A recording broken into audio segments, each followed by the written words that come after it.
Okay, good afternoon, everyone. Call the meeting to order for our first meeting of the year, January the 7th, 2020, and it is the 3 o'clock session.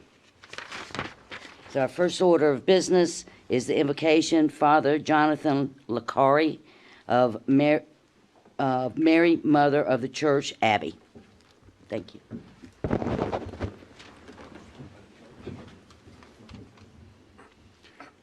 I'd like to thank the Board of Supervisors for this opportunity to join with you in prayer this afternoon. And as we place ourselves in the presence of God, we recognize that people hunger for a sense of purpose. We want to have an impact. Some of us work day in and day out, without reflecting on what contribution we are making to the common good of society and for each other. Purpose reinforces the dignity of all and the dignity of work. Therefore, trusting in the Lord's promises, we pray. Gracious God, as we walk with Jesus, with open ears to hear his invitation to take up our daily work and follow in his steps. Give us the courage to face the challenges we encounter on the way, free from paralysis and fear. May we be confident that, walking with the Lord, we shall arrive together to the fullness of life in the wonder of heaven, and this we pray through Christ our Lord. Amen. I pledge allegiance to the flag of the United States of America and to the republic for which it stands, one nation, under God, indivisible, with liberty and justice for all.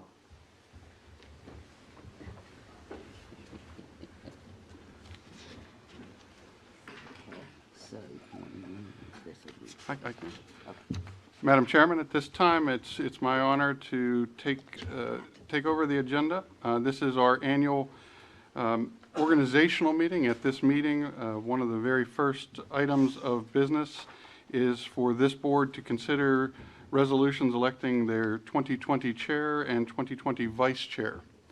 At this time, I will open the floor for nominations for the chairperson for 2020.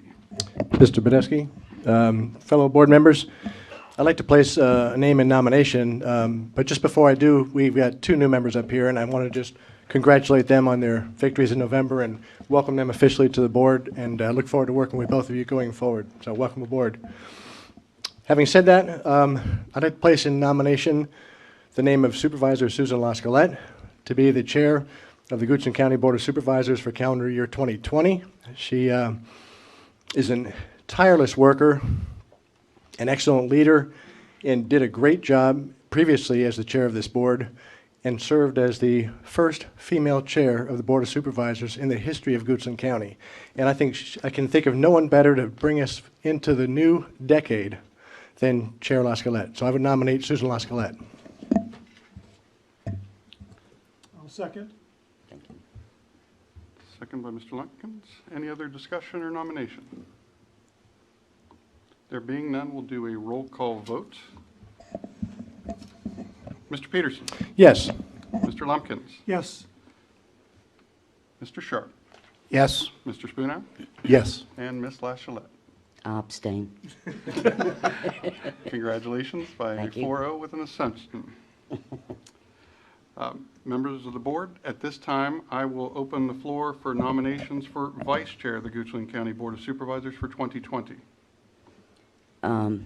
Badesky, I'd like to place in nomination John Lumpkins for Vice Chair of this board. He has been such a hard worker and so engaged in our board, and I believe he'd make an excellent Vice Chair. A second. Second by Mr. Peterson. This time, I'll entertain any additional motions or discussion. Hearing none, we'll entertain a roll call vote. Mr. Sharp, Yes. Mr. Spoonhour, Yes. Mr. Peterson, Yes. Mr. Lumpkins, Yes. Ms. Lachelette. Yes, Did that backwards. But that's okay. All right, with that, we have our new chair and vice chair for 2020.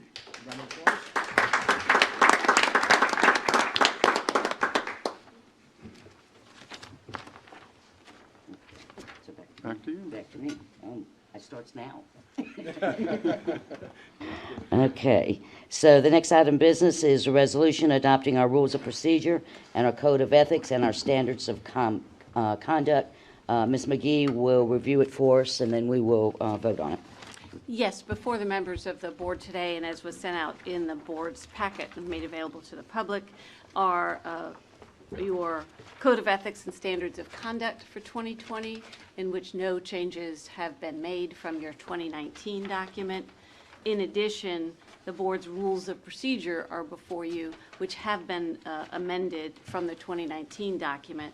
The amendments generally are to start the board's afternoon sessions at 2 o'clock, and the evening meetings would start at 6. I think that actually is not listed in your board procedures, but that is consistent with the calendar that's been prepared for you in discussions with the board members. Because we had occasion in this past year to limit citizen comment time to an hour, I have specifically included that as something that the board chairman could do, could limit it to an hour or less. In addition, because of some of the late board meetings that have been occurring, is now in your rules of procedure a statement that no public hearing would begin after 11 o'clock on an evening, though that could be suspended by the majority vote of the board members present. But that any public hearing that would otherwise have occurred after 11 would roll over to a reserved date, or potentially could, which is the third Tuesday of the month. And that simply allows the board to have a specified date reserved for either cases that maybe would be too long to be on a regular agenda, for cases that didn't have a chance to get heard on a regular agenda, and simply to try and avoid some of the very, very late meetings. While the board is certainly willing to spend that late time, you know that sometimes it is inconvenient for your citizens to be here that late, and there may be people who don't feel they can be heard. And so this is just being proposed at Mr. Badesky's suggestion. I rolled it into the rules of procedure to allow the board to be able to conduct more of its business at times convenient for the board members and the public. After I prepared what's in your packet, I did receive a notation that in Article 2.1 about your regular meetings, on page 9 of your packet is the proposed rules of the markup. It says there that when your regular meeting falls on a holiday, the meetings move to Wednesday. It doesn't say as something that has been done every year, which is when the regular meeting date falls on Election Day, which is not a holiday in Virginia, but is also a date that causes you to move your board meeting. So it had been suggested that we may want to amend the rules of procedure simply to add "or Election Day" right there to reflect what the board has regularly been doing in the past many years. I'll be happy to answer any questions about either document. Board, any questions, any additional comments, changes? You have some? Yeah, just a thought, a reasonable period of time, but not more than an hour, will be allocated at the beginning of each regular meeting to provide a public comment period.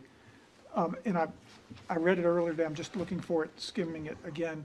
What is the criteria for extending that hour? There isn't a criteria for extending the hour. At any time that the board wishes to suspend the application of its bylaws, it can do so by majority vote, which would be what I would assume would occur if the board decided to have a citizen comment period go longer than an hour. Okay, and you were using the word bylaws, basically mean rule of procedure, these rules? The rules of procedure, yes. One way we handled this, and when I was on the school board, and I think for a similar situation where I'm wondering if it's a majority, I'm wondering if we could just and there are two things in this subject that are the same. I'm wondering if we, if there's, one thing I don't want to do is cut off public Right. comment. Right. So, and I know this board doesn't as well, but I'm wondering if we could,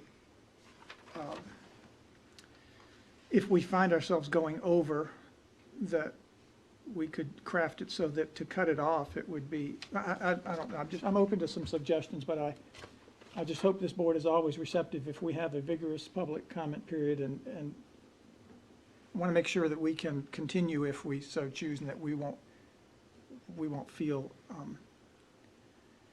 I think you go into a meeting planning to be realistic and set realistic timeframes so we can finish our business, but by the same token, I don't want this to be perceived or used as a mechanism to cut short public comment. And maybe it won't be, maybe an hour is enough. Or maybe if we have an unusual event, we can deal with suspending this right at the outset, saying, we're anticipating, we recognize this is, and so we're going to, see how it goes and take a measure at an hour and see if we want to continue. Maybe that's Mr. Chairman, as Mr. Lumpkin just said, you certainly have the ability to do that before, during, or after that hour would occur. Some boards have taken a couple different actions. They would have either suspended or extended that I've worked with. Some will actually say we're going to pause during the business and then pick it up as an additional agenda item somewhere along your agenda. Some will add it to the end or before a dinner break kind of thing.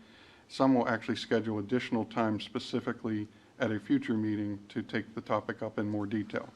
And so you have a fair amount of flexibility even with the clarifier there of the hour if it's the board's prerogative. Then I'm comfortable with that. Then let me just move to 3.6, the length of meeting. No public hearing will begin after 11 unless the board votes to suspend this rule. I don't want to find ourselves in a situation where we're watching the clock and we have an important hearing that's getting to like 11:15 and we feel like we have to hurry it through. I think my thought is we go into the day trying to schedule it, anticipating that we won't start anything after 11. But if we have a crowded room and it's 10:50, I'm assuming it takes a majority vote to suspend the rule. I want to make sure that, again, we have the flexibility, and I'm thinking if maybe we have a situation where, how would this work? We have like maybe, all right, so how would you suspend the rule? Would it be by motion? Can I just, Yes, any rule in this can be suspended by motion, and if approved by majority, suspends the specific rule. A motion typically would be, I move that we suspend the rules that we will not begin a public hearing after 11 p.m. That is seconded and then voted upon. If it receives majority, then any public hearing scheduled could be heard at that time. just a couple other points of clarification. Remember this, if you start a case and Joanne stands up, you've begun the public hearing process, so to speak, at 10:59, you can continue on with that case without suspending your rules. If you're in the middle of a case and you're in the middle of your public hearing speakers, you would continue and you're not in violation of your rules. But the point you had made as you begun your statements, one of the things of why we focused on the reserve date was not only to address cases that would fall after 11 o'clock potentially, and remember that still leaves us with 5 hours of an evening's period of public hearings. It also gives us the flexibility from an initial scheduling standpoint. So if we know that we're going to have 2 large cases with large turnout for the meeting, we could initially not schedule those on the same evening to make sure we can have a productive public hearing, allow everyone to speak without worrying about running up against these 11 o'clock times. And so I think, we had a couple hearings that we were here until 2, 3 in the morning. None of us were fresh, and the proposed changes were to try to address that.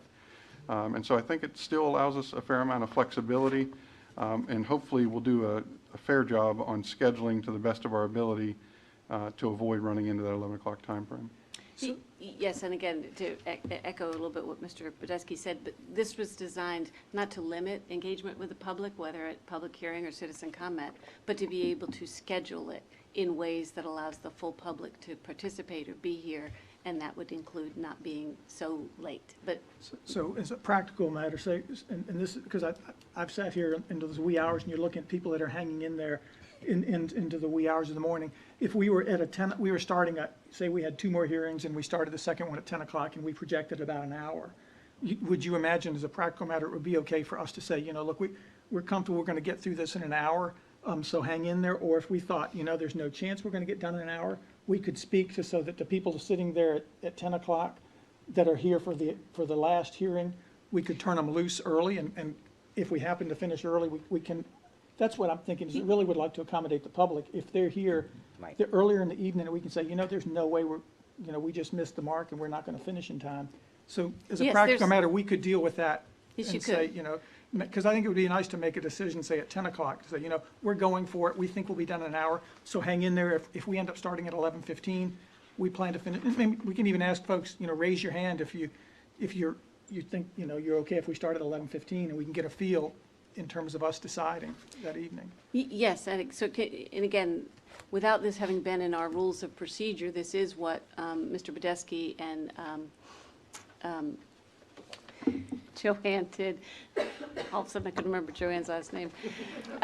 Did one of the last It's a public hard hearings one. when we had a very long case scheduled, and they contacted that applicant and said, do you really, look at how late it might be, do you really want to do it? They would similarly be able to say, we're supposed to start before 11. Do you want to go ahead and plan to be at the reserve date?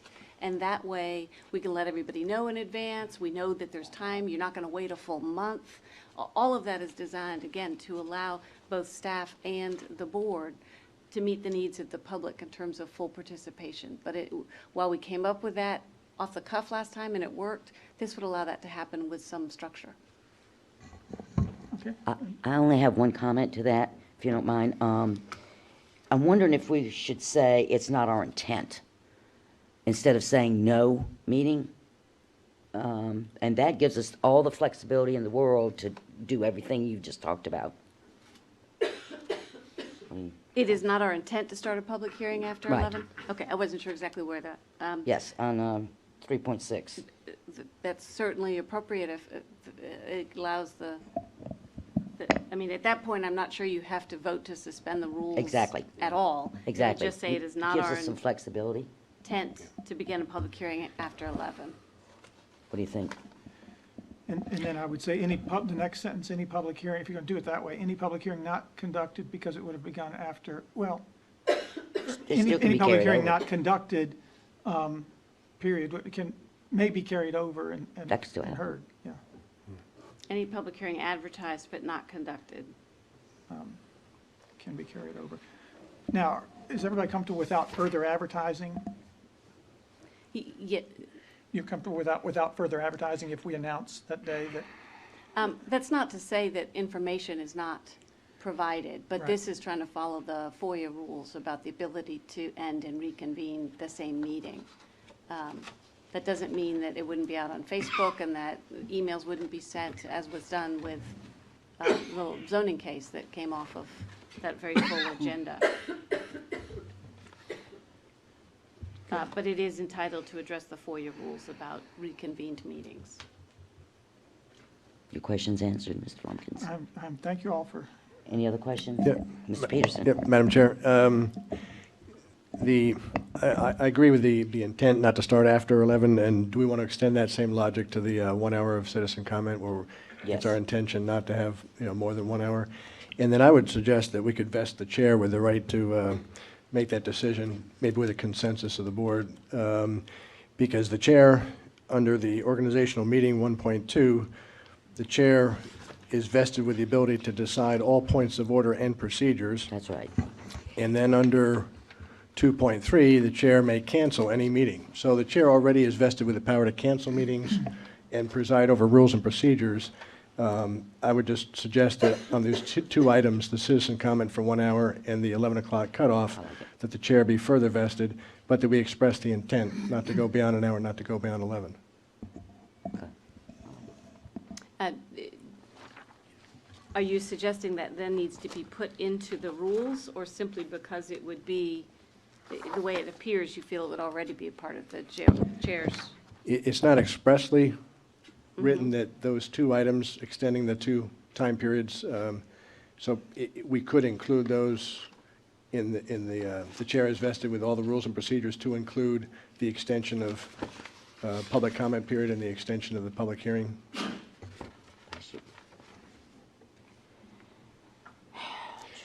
That, and typically, it's been our practice that the board would kind of canvass or the chair would canvass the board and get a consensus before taking action. But it would get us out of the business of having to make motions to suspend rules every time that we went a few minutes over. So. Exactly. Yeah, Mr. Peterson, I believe the way it's worded may cover it, because it is all points of order or procedure.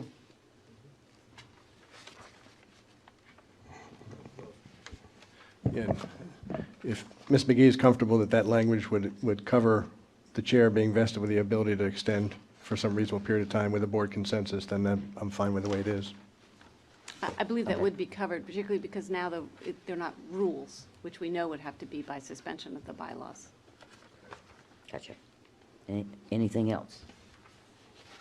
All right, so ready to vote. So what we're voting on, the rules of procedure and the ethics, code of ethics in our board packet, with the exception, we added on 2.1, other holidays, and I believe, Ms. McGee, you said election day. I'd like to say general election day, because we do have primaries and other days throughout the year. So add on 2.1, general election day. And then also we added on 3.6, it's not our intent. We took out no public hearing. It's not our intent to begin a public hearing after 11. That's correct. Then in the next sentence, any public hearing advertised but not conducted can be carried over and heard on the reserved date. That's in the next sentence of that. And then in the citizens' comment period in 3.1, a reasonable period of time, comma, intended to be not more than an hour, comma, would be the changes I believe I heard that would be incorporated into any amendment, any motion that moved as amended. All right, thank you, Ms. McGee. Mr. Chairman, just a point of clarification, and this is coming from the guy that doesn't run for office. There are times by adding general election that maybe a primary does impact us. We move the March meeting date. Is that not a primary?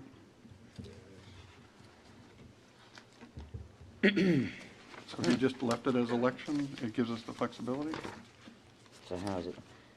Well, it says May, so yeah, okay, so I take back. All right, so take out general, May. All right, election day. Good point, thank you. All right, any other questions? Everyone ready to vote? Got a roll call vote. Mr. Podesky? Ms. Lachelette? I'm sorry? I don't believe you've had a motion to approve them. Oh, yeah, Second. good point. I do have a motion. Motion to approve? Yep. Madam Chair, I move we approve the adoption of the rules of procedures and code of ethics, standard of conduct as amended, as indicated by the Attorney McGee. A second. Oh, thank you, Mr. Sharp. Okay, so we have a motion and we have a second. No thanks to me. Okay, Mr. Podesky? Mr. Spoonhour? Yes. Mr. Sharp? Yes. Mr. Peterson? Yes. Mr. Lumpkin? Yes. Ms. Lachelette? Yes. Okay, moving right along. The next item is our schedule of meetings for the upcoming year. Any questions, comments, suggestions? It's on page 30 of your board packet. All right, hearing none, do we have a motion? Yep, Madam Chair, I move that we approve our meeting schedule for 2020. Thank you. Second? Do I have a second? I'll second. All right. Okay, we're getting the hang of this. Okay, so a motion and a second. Any further comment? Mr. Podesky? Mr. Peterson? Yes. Mr. Lumpkins? Yes. Mr. Spoonhour? Yes. Mr. Sharp? Yes. Ms. Lachelette? Yes.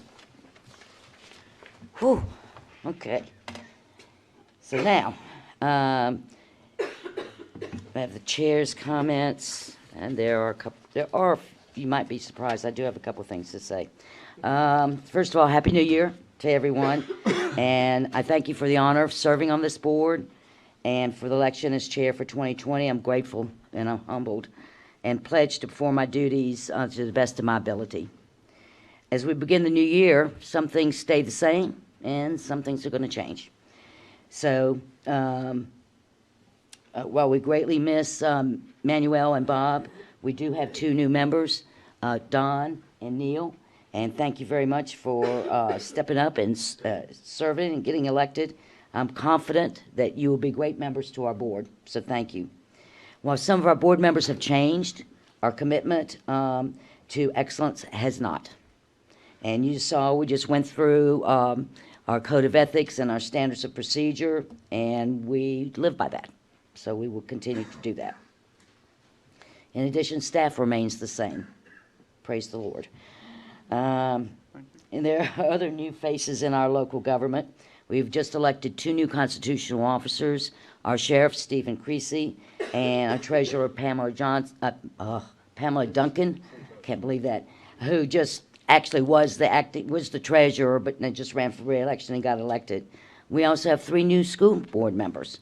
Sandra Barefoot Reed in District 1, William Quarles in District 4, and Michael, I'm going to come up with his name here in a minute, Newman in District 4, William Quarles in District 3.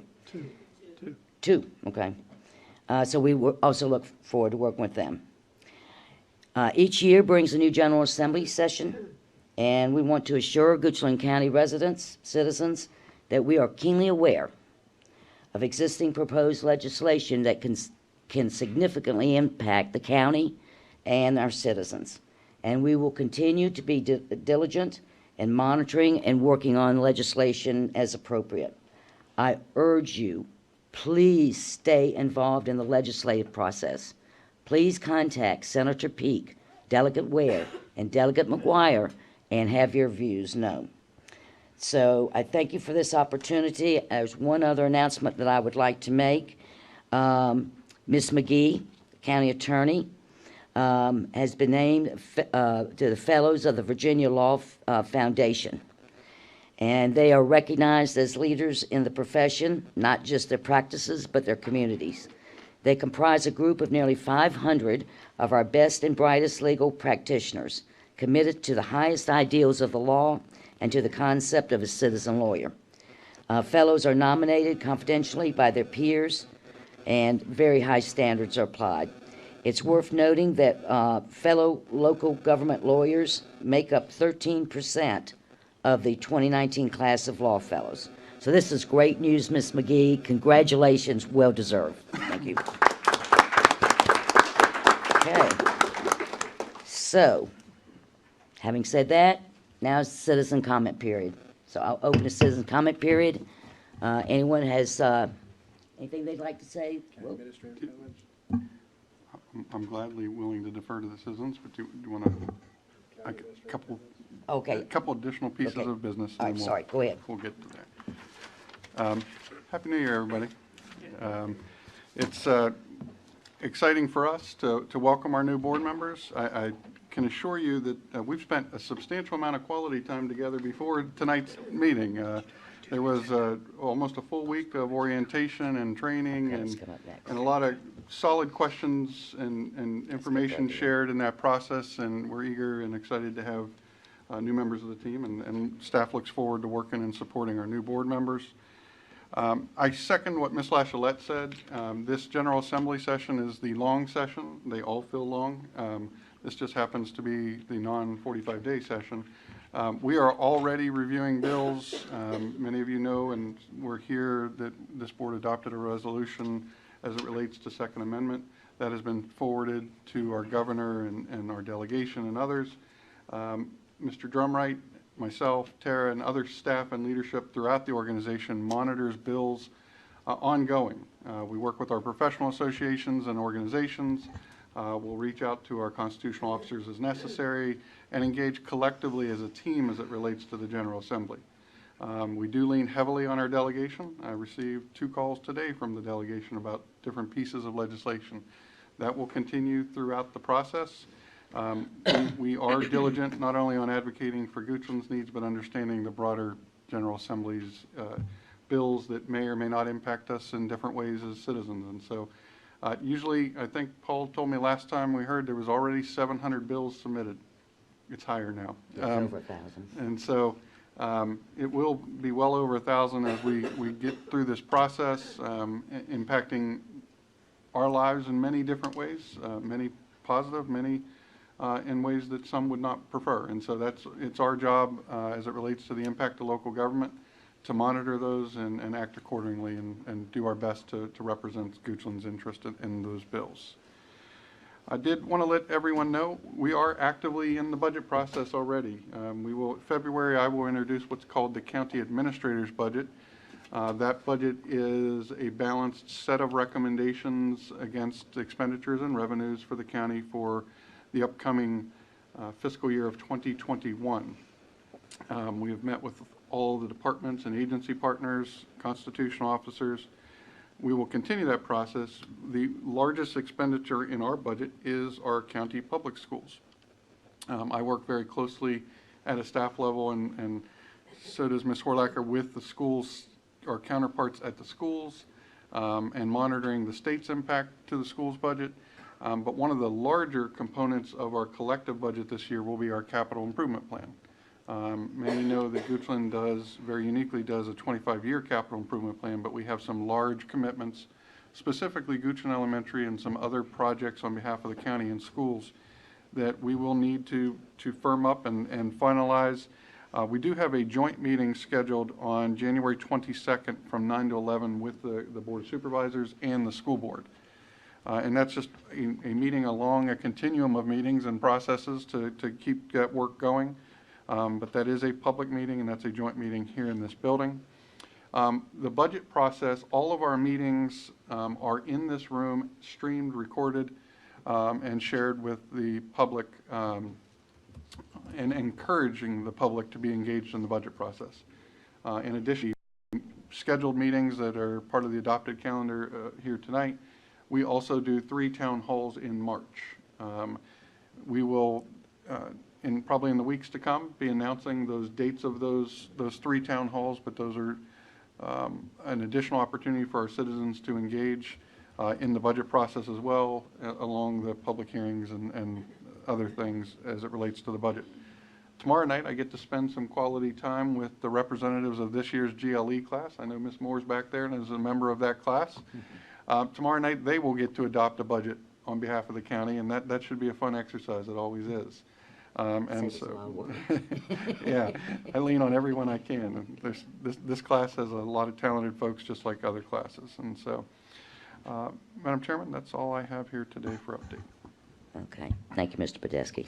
The other thing that I managed to skip over was the request to postpone agenda items and additions, deletions, or changes in the order of presentation. Board, any additions, changes, deletions? None? No. Okay, I would like to take the chair's prerogative and mention that we do have some additional board appointments when we get to that section. Okay, now, I wanted the gavel back. All right, so now, it's citizens' comment period. Open the comment period. If you'll please limit your comments to 3 minutes, give us your name and address, and come on up.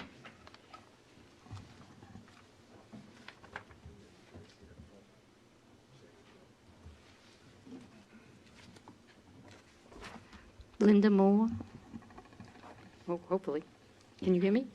Okay. 2164 Prophet Road, Mannequin Sabbath. Happy New Year. Thank you. 2020. As you know, this is a pivotal time for Centerville. We feel that the time is now to get it right for MPUD. I have wrestled, I shouldn't say that, that's not a good word. My neighbors have struggled with trying to understand growth in a reasonable way and how to manage what was done in the prior years with the previous administrations and zoning and the comp plan and the overlay district and stuff like that. We are not unreasonable people, despite what some people may call us. We just feel that when an applicant puts in a request, that they need to follow the procedures and the comp plan and the zoning request that they're asking for, and the overlay district. And I don't feel like I'm asking for too much. When you look at my road, which is Mannequin Road, we are sandwiched in there. There is 150 homes in a subdivisions, and I will yield it. Please, I have sent you all the map of all the subdivisions that are impacted by Mannequin Town, and we worked really well with Tuckahoe Bridge. I feel that we are the most impacted road when it comes to those developments. Thank you very much for all you do. Thank you. Thank you, Ms. Moore. Do we have anyone else?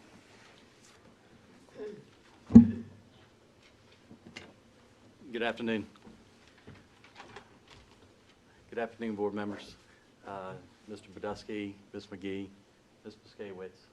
I come here today to introduce some of our new and not so new employees with the Goochland County Sheriff's Office. First, I'd like to introduce Chief Deputy Michael East. Stand Call up. him Mike. Stand up. Major East comes back to Goochland County Sheriff's Office. I stole him from CSX Police. In CSX Police, he served there for 7 years, where he was a supervisory agent in charge. He actually supervised 7 different states and all the agents in those 7 states. Before the CSX, he worked for Goochland Sheriff's Office. He started off sort of like myself as a 911 dispatcher, then became a deputy, and he went into the investigation side and was an investigator for several years, probably 7 or 8 years there as well. And Mike also has a master's degree from Liberty University in criminal justice. Married, has a couple kids that go to Goochland Public Schools. So thank you, Mike. Second is Lieutenant Jason Baer. Jason is new to Goochland County. Stole him from Henrico Police Department. At Henrico, he was the training officer. And he ensured all of Henrico County's officers that they had the most innovative and up-to-date training. And he's going to bring that here to Goochland County. Awesome. He's going to continue the high level of standards that we have. He also has a very, very strong knowledge and background in accreditation. And that's another reason why we brought him on board, so he can keep us up at the high standards of accreditation. We do have a reaccreditation coming up in March. So welcome, Jason.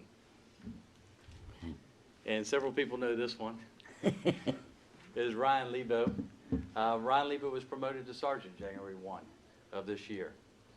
Ryan has been serving Goochland County for 7 years, and most recently he's been the school resource officer and been keeping a watch over our kids for us. Right now, Sergeant Lebo, he's a native of Goochland County, and he's also, a lot of people don't know this, but he's a basketball coach for the Lady Bulldogs varsity basketball team here at the high school. He also has a criminal justice degree out of the University of North Carolina out of Charlotte. And I just came today just to introduce you to three guys that you're going to be seeing out on the road and seeing a lot. And Wow. thank you for your time. Oh, thank you very much. Thank you. Yes.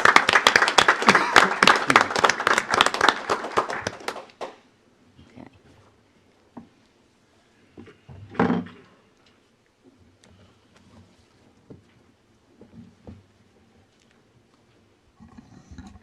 Good afternoon. I'm Wendy Hobbs. I live at 3055 Tranbycroft Way in Sandy Hook. And I want to say Happy New Year. Welcome to the new board members and to the sheriff and his new staff. Congratulations and welcome. As I indicated before I went out to surgery, and everything worked out pretty good, that, I am an engaged citizen of the county and plan very much to continue to be an engaged citizen of the county. And I'm glad to see Mr. Bodesky an update on the broadband issue, because as you know, that's very important issue for the county. And one of the things that I will ask, because I received information that Dominion Powers is starting to install fiber optics on their lines because they want to do a lot of their information and monitoring by computers. And so I'm asking the board to check into that and to get on board and ask them, push them, as we will be talking with the General Assembly about that too, to allow counties, to allow providers to access that. And that, we know pretty much everybody got electricity. If we can engage that, then we can bring internet access to everybody. The other thing I want to say is I wasn't here in December, but I saw that public hearing on gun control. And it was scary, I'm gonna be honest with you. People were hostile in this room. And, and I think that, Ms. McGee, thank you for kind of bringing some order to that, because it was really scary when you're talking about guns and people actually having guns on them and becoming hostile in a situation. And I think that's something that we have to be very careful. As citizens and as members of the community, we may differ in our views, but we do not have the right to infringe on other people. And so I commend Mr. Peterson on a comment that you made that we don't get to pick and choose the laws that we follow. They are made by the General Assembly, and we're expected to follow that. The other thing that was of concern for me was, as a board, everybody ran on a political party. But right now, that political party is out the door. You are here to serve everybody in the citizen, regardless of who they are and what they believe. And I think that when we are appointing people to boards, when we are asking people to do things from the county perspective, we need to identify people who will serve because of their sincerity, who have the experience, and who really have stepped up to the job. Or maybe the agency or the committee that you're trying to fill has asked for that person. So I am charging you guys to make sure that we don't put political affiliations in the pictures as we make decisions moving forward. And again, I congratulate each of you, and I thank you for the job and for stepping up and serving the county. Thank you. Thank you, Ms. Hobbs. Do we have anyone else? There we go. I don't see anybody, so that's it. Good afternoon. Happy New Year, everyone. Mr. Sharp, Mr. Spoonhour, good to see you folks up there, as well as the returning cast of characters that are there. My name is Jonathan Lau. I am a director for the Monacan Soil and Water Conservation District. I shared information with you earlier and have also spoken with Mr. Drumright.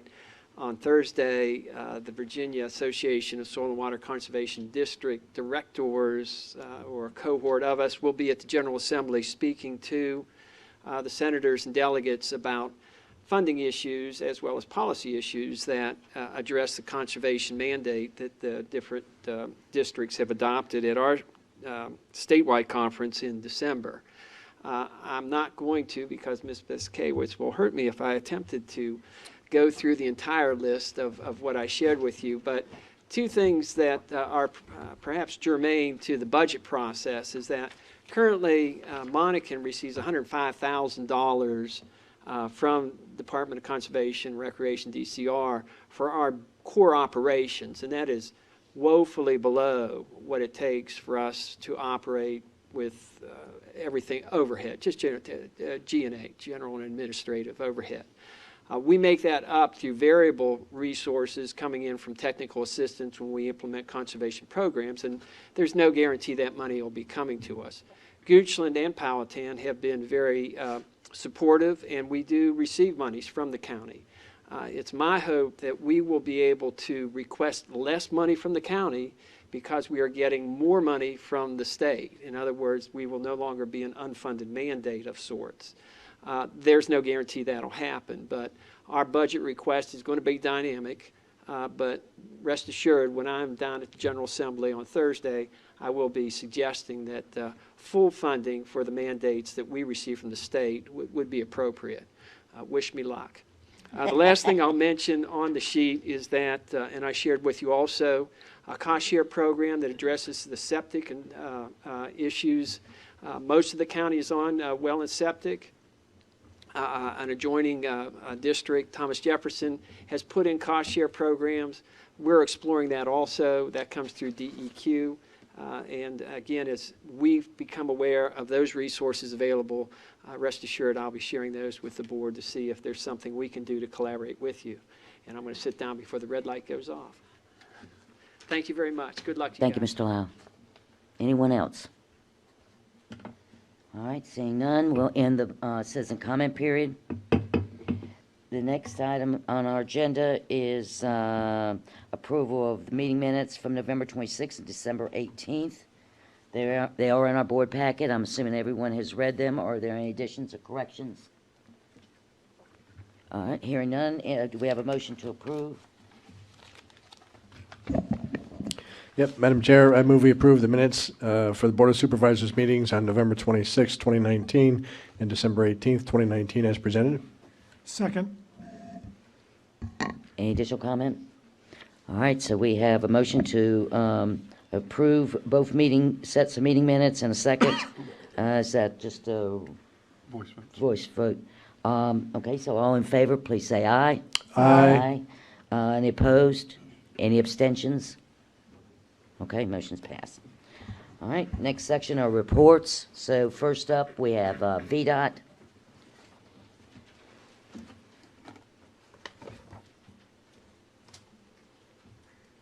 Oh, Mr. Wynn, sorry. What's my Introduce you. But you introduce you, sorry. Madam Chair, members of the board, Mr. Badesky, I do want to give the new board members my card in case they need to get a hold of me. So, please, email me or call me. The rest of the board does. I'll keep this quick. Basically, this past month, we had 61 work orders. We completed 96. We had one call out for an accident on 250. You can see the maintenance report. Basically, you know, what we do every day in the field with my maintenance staff in Oilville and Sandy Hook. So, other than that, it's normal operations. We're looking at possible ice tonight, and our staff is ready for, for that in case it does happen. Some of the traffic engineering items, which is at the, end of the list. There was a safety study done on Davis Mill.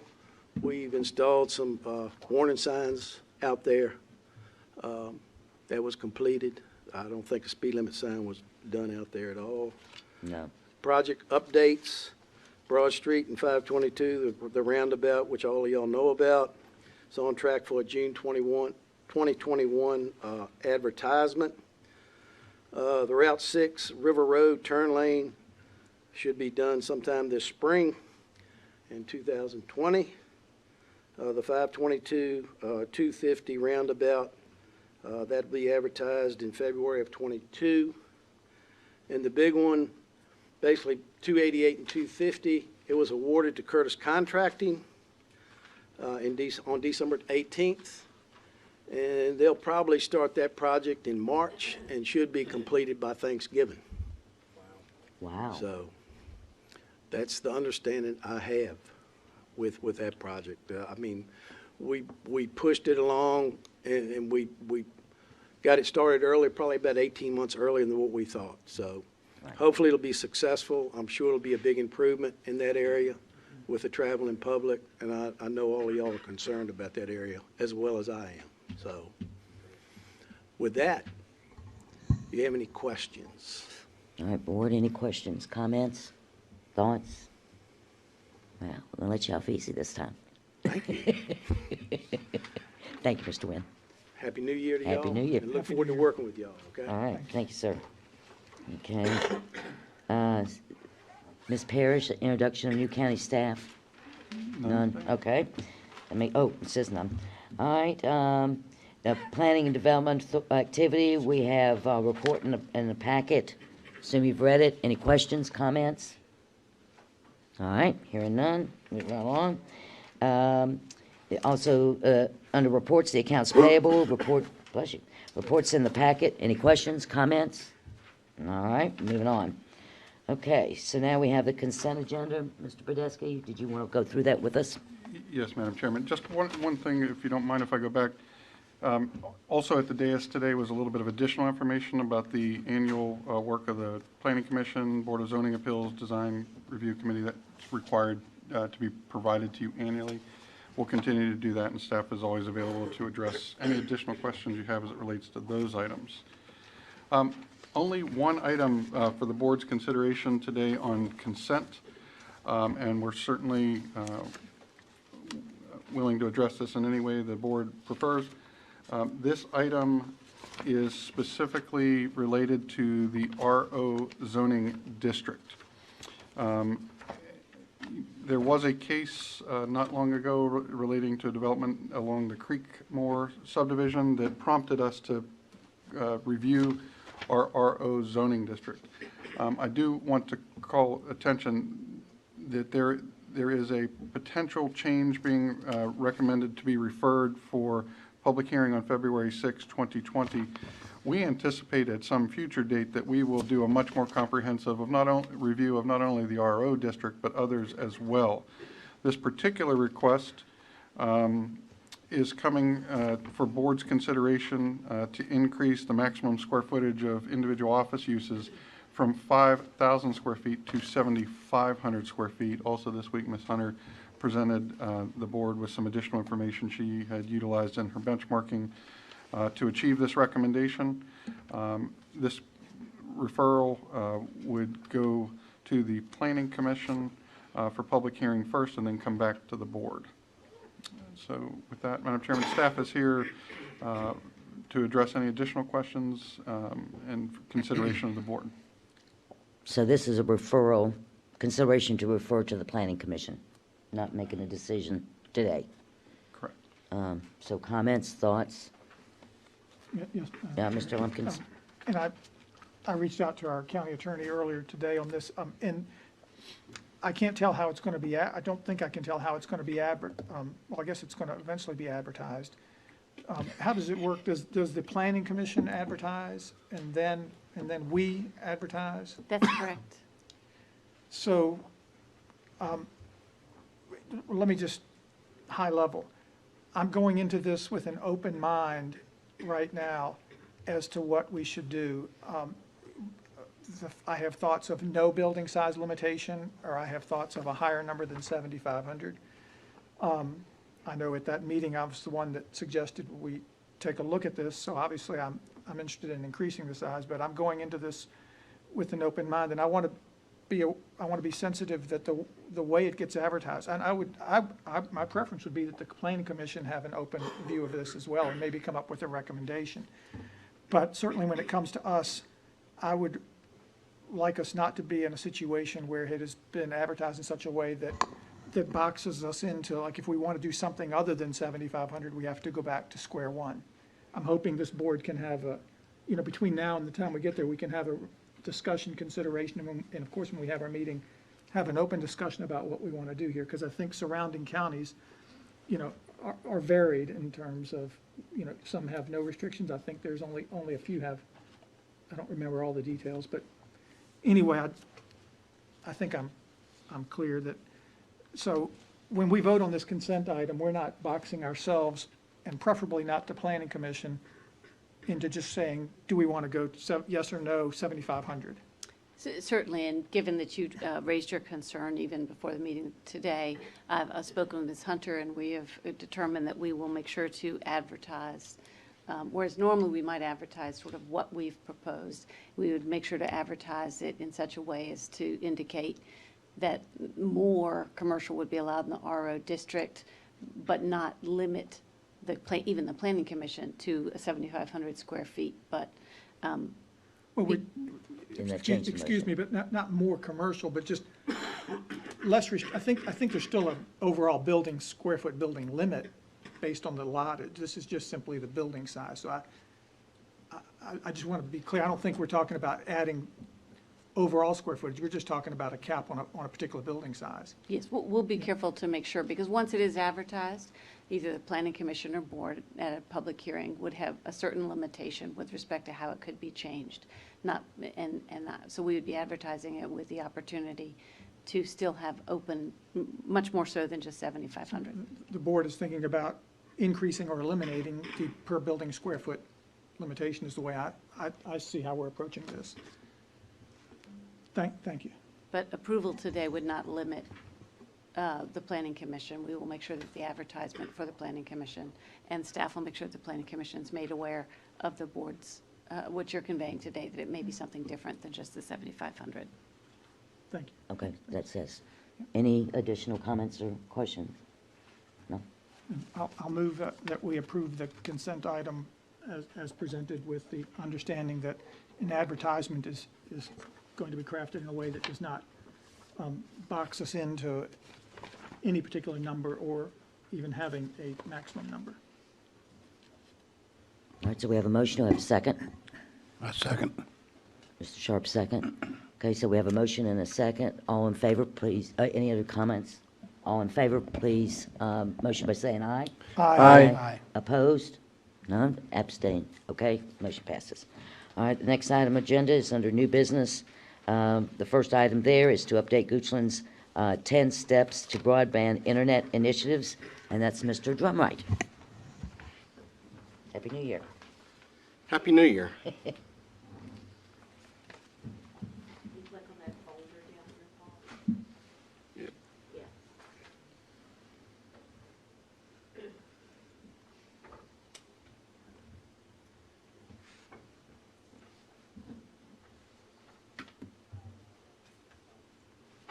There you go.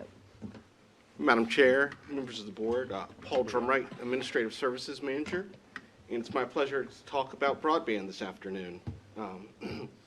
This is a more of a high-level update of where we are. We'll have more information that we'll be putting out later this month and in upcoming months as we continue to make progress on our 10 steps to broadband internet initiatives. So I'll go through this. I'll be happy to take your questions as we go through it, or even at the end. So jumping right in, wanted to focus on when we made the announcement. Back on September 9th is when we unveiled this whole new initiative, renewing the board's commitment and the county's commitment to investment in broadband internet service provision for the entire county, both through short and long-term efforts. And we do have available online a copy of the whole initiative, as well as we've had copies outside. They seem to go every time we put copies up, and we'll have some more out there. But so going through that, I want to touch on a couple of the short-term steps that we've taken and where we are going, and then also move on into the long-term steps. So on the short-term efforts, one of the commitments we made was to create hotspots, external hotspots at a number of county facilities. So I'm pleased to share that our phase 1 of that process will go live on February 3rd at all 6 Goochland County fire stations, as well as here at the County Administration Building. I'd like to thank Chief Ferguson and the Fire Rescue Board and his folks for working with us, as well as the information technology staff and Randy Buzzard and his folks for helping work on that piece to make that so we will be ready to go live on February 3rd. So citizens will be able to pull up and be able to access the internet there. In addition, citizens will have expanded access to guest wireless here in this building on February 3rd, starting that date. So folks will be able to bring their devices and be able to come into the building. We're going to be setting aside some space, and we're working on finalizing that. But they'll be able to also come here and access the internet.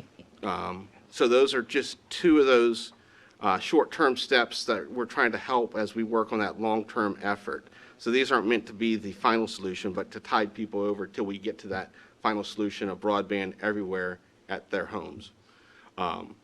We also encourage local businesses.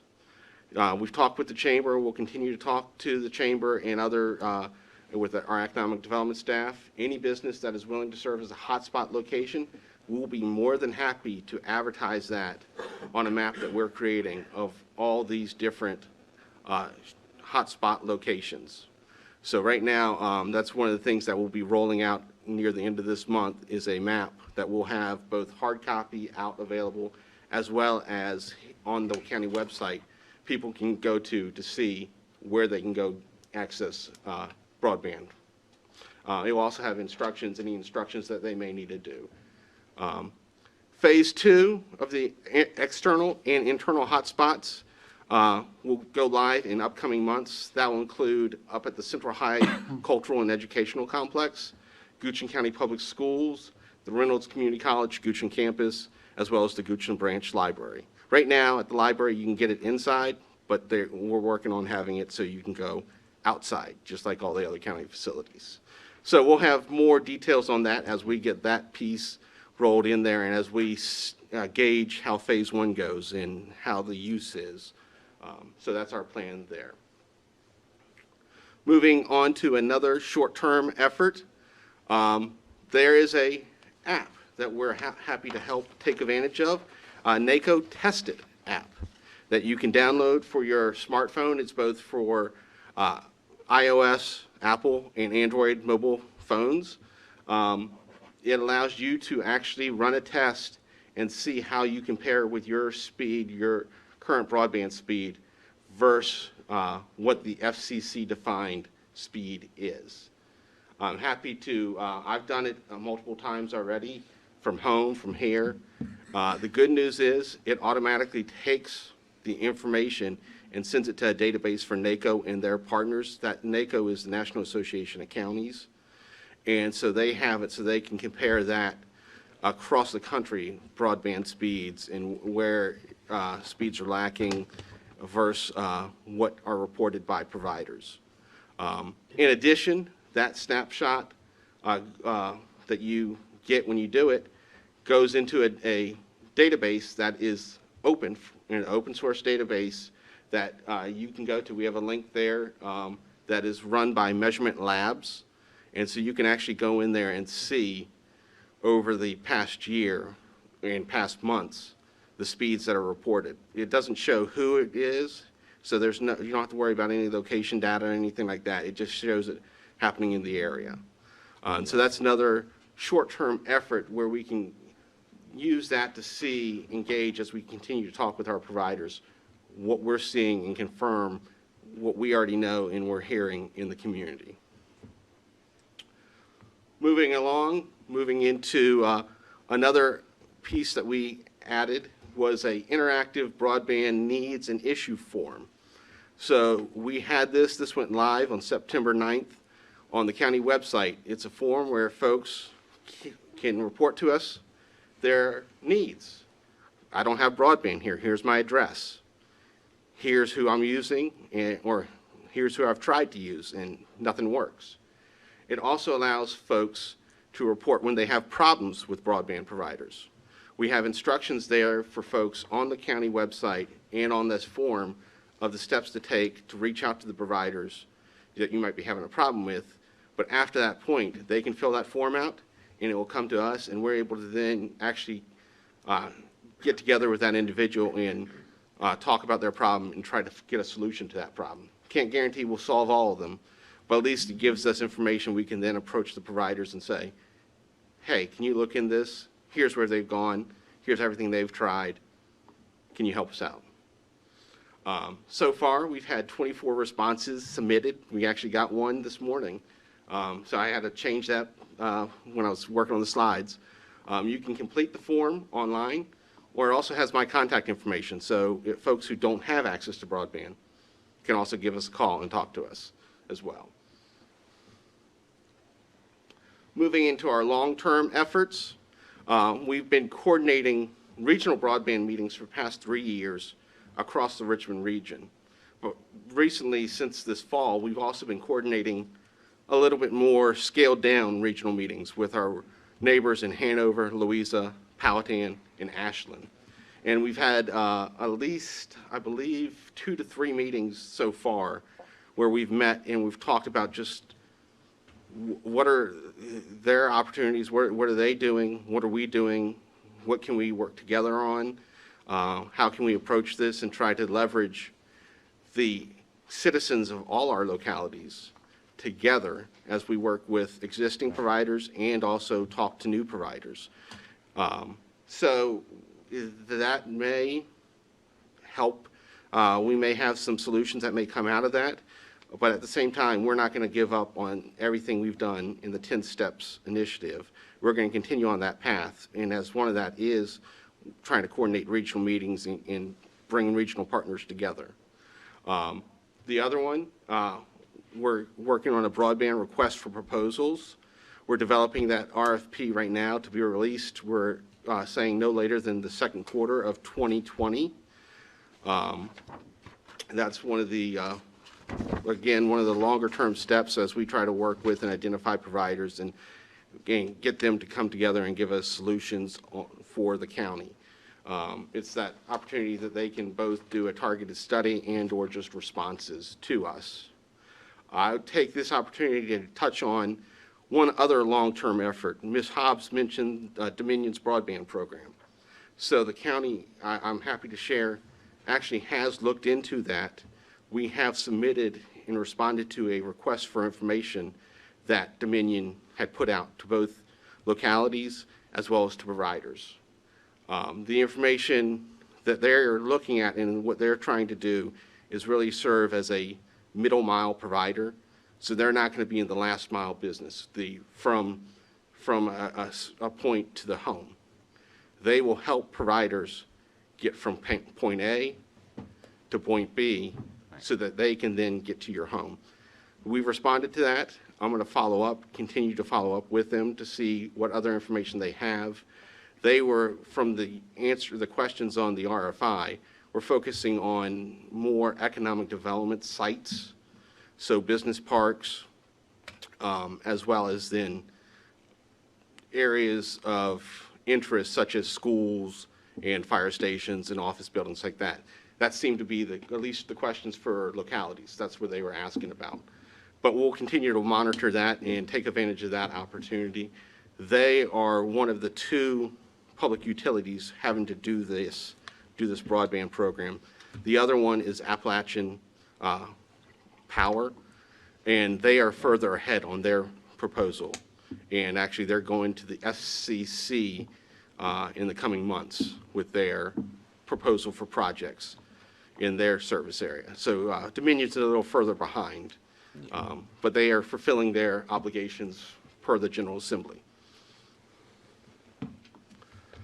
So moving on, I want to just touch on some private provider efforts that have been occurring, and some of these are occurring without any county support, financial support. If you've been along River Road West between here and Crozier, you may have noticed fiber being pulled and construction going along the side of the roads. That's Port 80 Internet Service broadband. They are expanding broadband from the Crozier area all the way along River Road West towards Maidens Road. Sorry. They are connecting previously unserved homes to broadband right now. So the majority of the subdivisions that are along River Road West are being hooked up. And so these have been for a long time have been without, just like the other areas of the county. And so that's one area that we're knocking out. They now will have service, and so we can now focus on other areas as we work with providers. And I believe, I don't know if he was able to make, actually, he did make it. Evan Weiner is here. He is of Port 80, and so he's been in touch with us, but he chose, as part of his company, they are working on taking this on. And we continue to talk with him about other projects as we talk about with any other provider. We're open to talking with all providers that are out there. So we thank him for helping to hook up folks who really need it. Moving on, Comcast is reviewing targeted expansion opportunities in the county. It's not everywhere we'd like them to go, but it's nice to hear them actually looking at and talking about expanding in areas. That's a change. So I can't share more details right now, but we hope to have additional information at future meetings that we could be able to share or put out about where they're going and what they're able to do. But they also are making additional investments in the county, and these are all occurring after we put out our announcement. So we'd like to claim a little responsibility for all of these. Central Virginia Electric Co-op, their fiber project, they're currently constructing the fiber to Cartersville area. They will be hooking up their customers and have that completed by summer 2020. I wish I could share additional details of when the Haydensville and Shannon Hill areas will get it, but at this point they are not willing to put that out as they continue to work on scheduling their other service areas. So once we know that information, we'll be more than happy to share it with the board and with the citizens. We continue to push to have that area, those areas moved up in service. So the final one, we do have another company, BOIP, has been offering service in the county since this past summer. And so we're always thankful to have different providers here and trying to solve the problem. Moving on, moving into federal and state broadband efforts. So the USDA Reconnect, that's their federal funding. There was the first round of it that closed this past year, and there's been some awards out there. Our neighbors to the south, Powhatan, applied. They've not heard whether they've gotten it or not, as well as the county was actually part of an application where we supported Central Virginia Electric Co-op in their application, which would include the Haydensville and Shannon Hill areas. They've not heard on that either. But we wrote a letter of support, and we pushed that and provided all the information we could. So we're watching the second round of that. I will say with the USDA Reconnect, it is a very intensive process, as you know, Madam Chair, from all the information. It does include loans, grants, and grant options. And it does, areas are eligible if they have less than 10-1 service. So you're required to do 25-3 if you go in and pursue that grant. Moving on to the state efforts, the Virginia Telecommunications Initiative, otherwise known as VOTI, is a little bit more provider and locality-friendly program. There's less paperwork and steps you have to go through for that. I'm pleased to announce that the governor has proposed $35 million per fiscal year, so $70 million as part of his budget.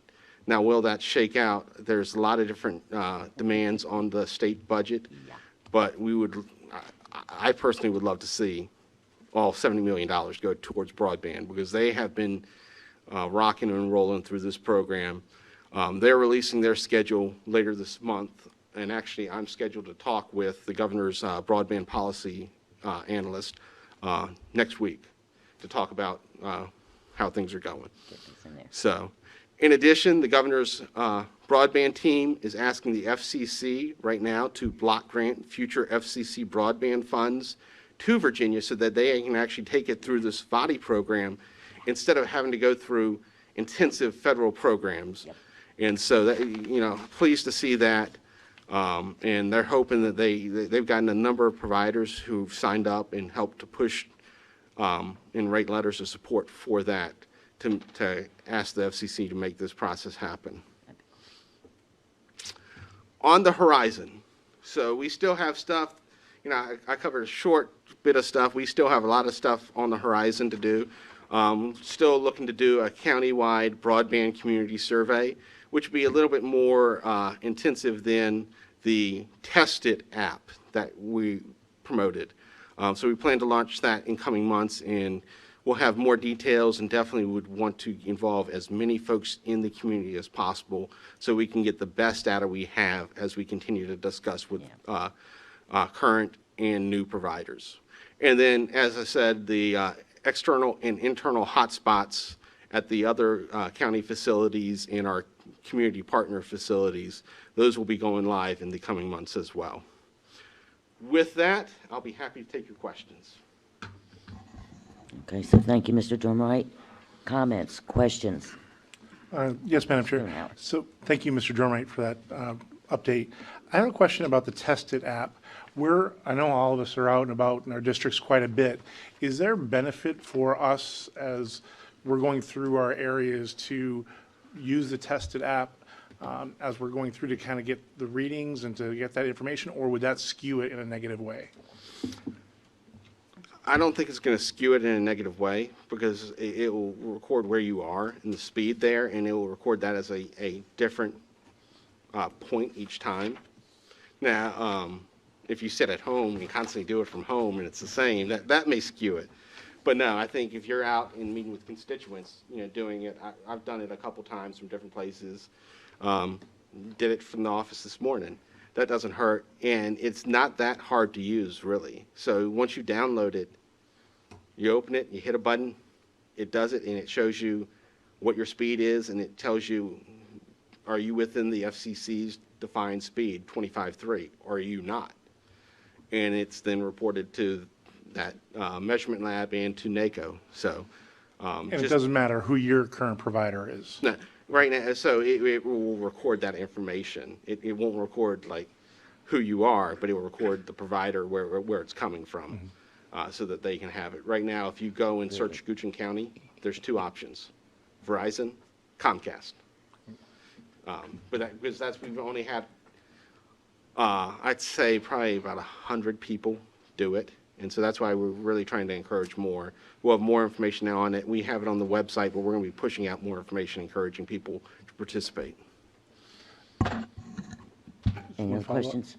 Yeah, just from the federal grant perspective, you mentioned Powhatan had gone for one. It's my understanding, and maybe you can clarify for me, that there are certain grants that just based on our circumstances we're not eligible for, but things like getting some money appropriated for the studies to be done moves us in the direction of being able to apply for more of those grants. Is that correct? Yes, there are federal grants and like that where it's restricted in the areas you can go. Doing studies can help us, prepare us for that. I will say that is $55 million spread across the entire country. And that does not go far. Can I follow up to add to the question? The USDA grant, or the other federal grants, also required you to have partners. We reached out to all of our active partners a year ago to determine, and the CVEC partnership that we had was the only one that took us up on our offer to even apply. The application was about 300 and something pages to apply. We were prepared, if we had the right partnership, to do so, to even try to get more of those applications. I will tell you, as Paul said, the funds are limited nationally. They did change some of the criteria. There used to be more criteria about median incomes of counties that would have disqualified Goochland, even though we have disparate communities throughout our own county. We were disqualified. Some of that language got removed in some of the new grants that are out there, even federally. There is some language that we're going to have to be sensitive to as we move forward, not only with the federal grants, but the state. If you're applying for a project through the federal side, they don't want you applying for one through the state side at the same time, so they don't end up locking up the same funds and competing. Also, one of the things that we're going to have to pay particular attention to is our planning as we move forward.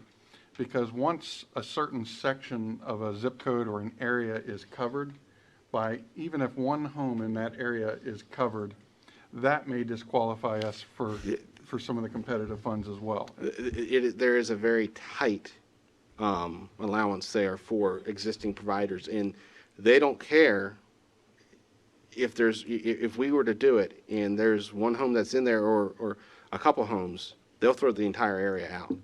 So it's not, okay, well, you can draw it around it. It's, you're out. Thanks for playing. And it is correct for both these, actually, you do need partners.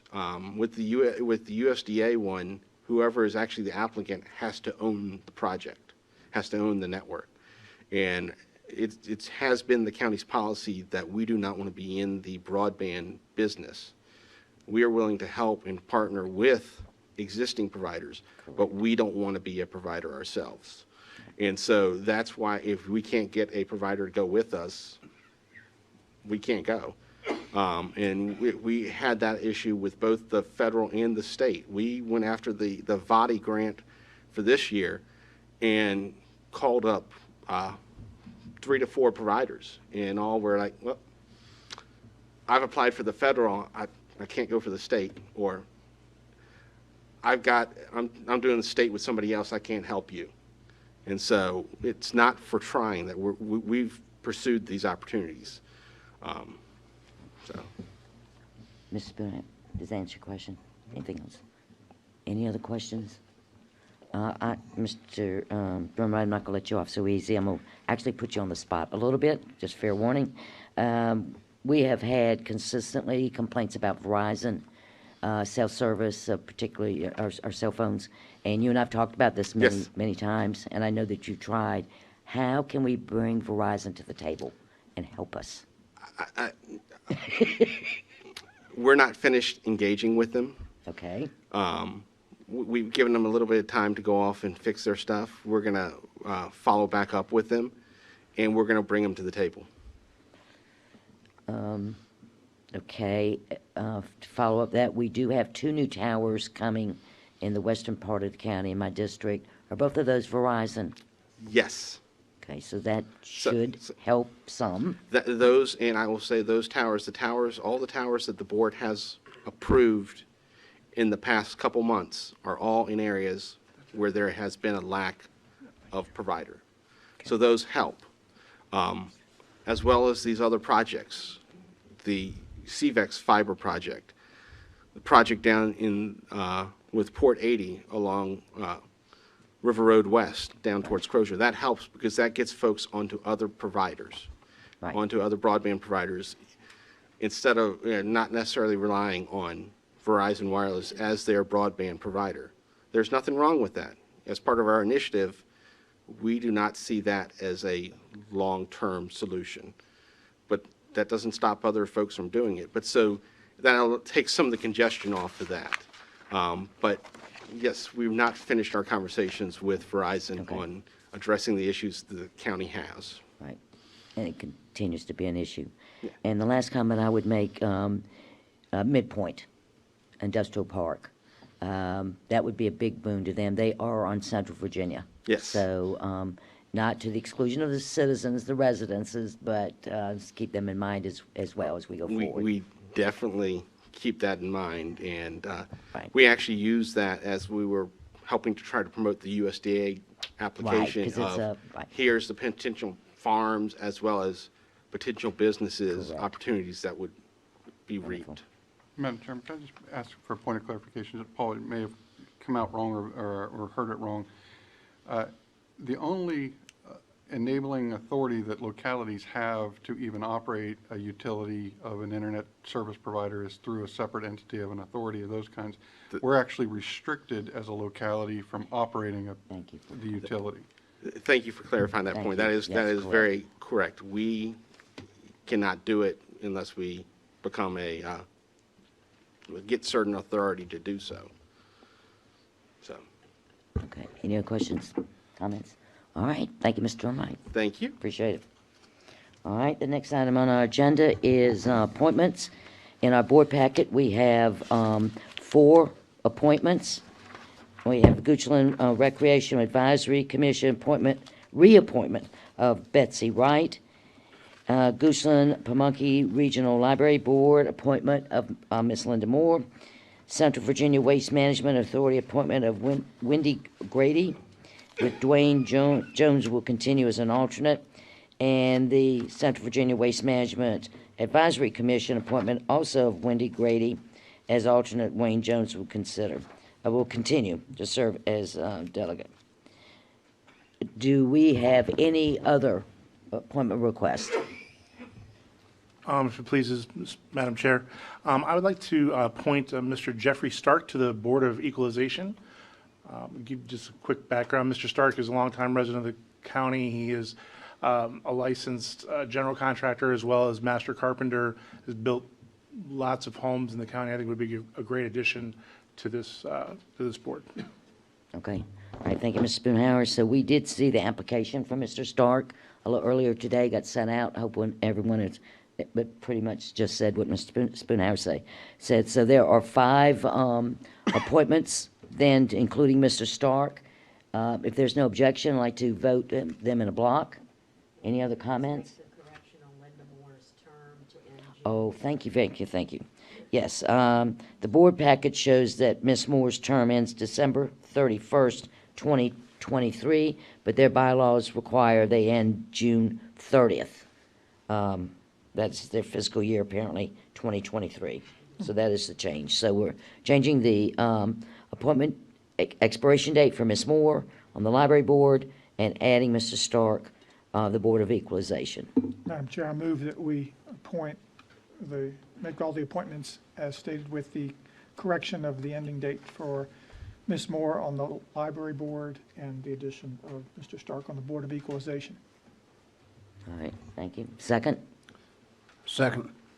Okay. And I have a question. How many does that leave us on the Board of Equalization? I have somebody that I may be able to add, but I think we still have two left on. Thank you. Okay. If there are no, so we have a motion, we have a second. Any other questions? So all in favor of these 5 appointments, please say aye. Aye. Opposed? No? Abstentions? Motion passes.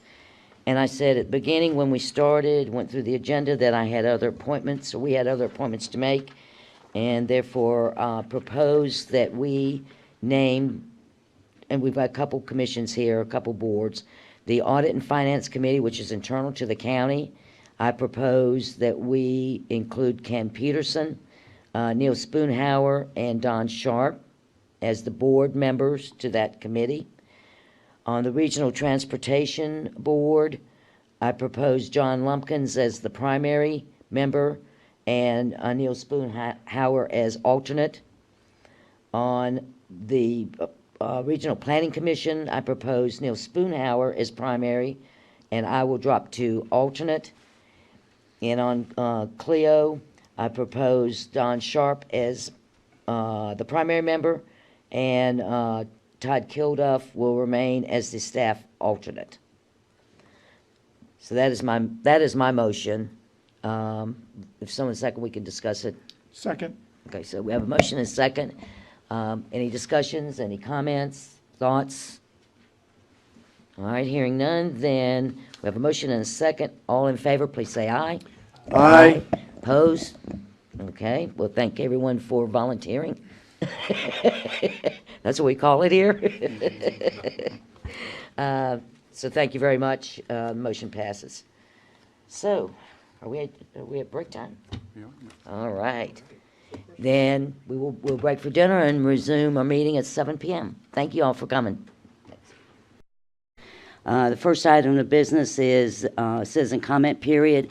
We have on the agenda that the Boy Scout Troop 710 was going to come, but they've chosen not to come this time. They will be at a later meeting. So therefore, we'll open the citizens comment period. If anyone has any comments to make about the county business other than what's on the agenda tonight, which you'll have an opportunity to at that point, would you please come forward? 1, 2, 3. Okay. Seeing none, we'll close the citizen comment period. The next item of business is public hearings. First one is application by Selco Partners, doing business as Verizon Wireless, requesting a CUP to construct a wireless communication tower. Ms. Hunter. Thank you, Madam Chair. Congratulations. Welcome, you. Mr. Sharp, Mr. Spoonhour. Joanne Hunter, Director, Community Development. First public hearing this evening is a conditional use permit by Selco Partnership for a 229-foot lattice-style tower. The property is located in the western end of the county on Forest Grove Road. The comprehensive plan designates this property and all the surrounding properties as rural enhancement area. And the property is zoned A1, telecommunication towers over the height of 50 feet in the A1 district do require a conditional use permit. You can see this is the aerial of the property. The property is split by Cozy Acre Lane, which runs from Forest Grove all the way back to this property. South of Cozy Acres, it's an open property. The tower is located in the northeast quadrant, which is in a wooded area. And the applicant is not using Cozy Acre Lane. They are using a different access point, which I'll show you in just a minute. Balloon test was conducted on July 30th for our new board members. What a balloon test is they will float a balloon at the height of the tower and then take pictures from several locations in the area, and then they do some photo simulation of what the tower would look like or where it's visible from. There was also a community meeting that was held on August 7th. Verizon Wireless representatives and 10 citizens attended the meeting. There were some questions, no real opposition, but just some questions about the appearance, the visibility of the tower, the lighting of the tower, the need for the tower, what the area of the coverage would be with the tower being installed, and access questions. So here is the location, the exhibit of how it would look like. This is Forest Grove Road. As I mentioned, this is Cozy Acres Drive, which splits the property. They were not able to make an agreement with property owners who own Cozy Acre Drive. They were proposing a 50-foot access way along here that would come up and serve the tower here. And again, the tower is in a wooded area up here. So this is part of the photo simulation. They took a location from 10 different areas surrounding the property that was visible from 4 locations. This is the view from Cozy Acre Lane looking west, view from Cozy Acre Lane and Forest Grove Road, view from Forest Grove Road from the southwest, and then view from Forest Grove Road from the southwest also. So you can slightly see the tower there through the trees. Due to the height of the tower, this is a lattice tower. Typically, we've been seeing 199 feet monopole towers. Based on the coverage that's needed in this area, Verizon has determined that this needs to be at a height of 225 feet with a 4-foot lightning rod on top. Because it's over 199 feet, you can no longer do a monopole tower, so this is going to be a lattice tower. And because it's over 199 feet, it will be a lighted tower. So it would be a white light during the day and a red light in the evening. The Planning Commission meeting on December 5th, the request was approved with a 5-0 vote, and no one spoke at the public hearing. So I'll review the conditions. Number 1 is that the use would be a communication tower. The conceptual plan that I showed you in the presentation, that's how it would be designed. A plan of development is approved. The maximum height would be 229 feet. They'd have to adhere to all the Federal Communication Commission requirements and the Federal Aviation Administration requirements that would deal with the lighting. The tower base shall be secured and protected by a fence. The tower cannot cause interference to televisions, radios, satellite transmissions, things like that for surrounding properties. The color of the tower would be the neutral base. The buffer is that they would buffer the fenced area around the leased area. This is in a wooded area, so we'll determine at the time of POD if supplemental plantings are required or whether the existing buffer is sufficient. This is our standard county co-location tower, and I should mention to the two new board members, for uses that we see regularly, we do have standard conditions that we have worked with the county attorney's office.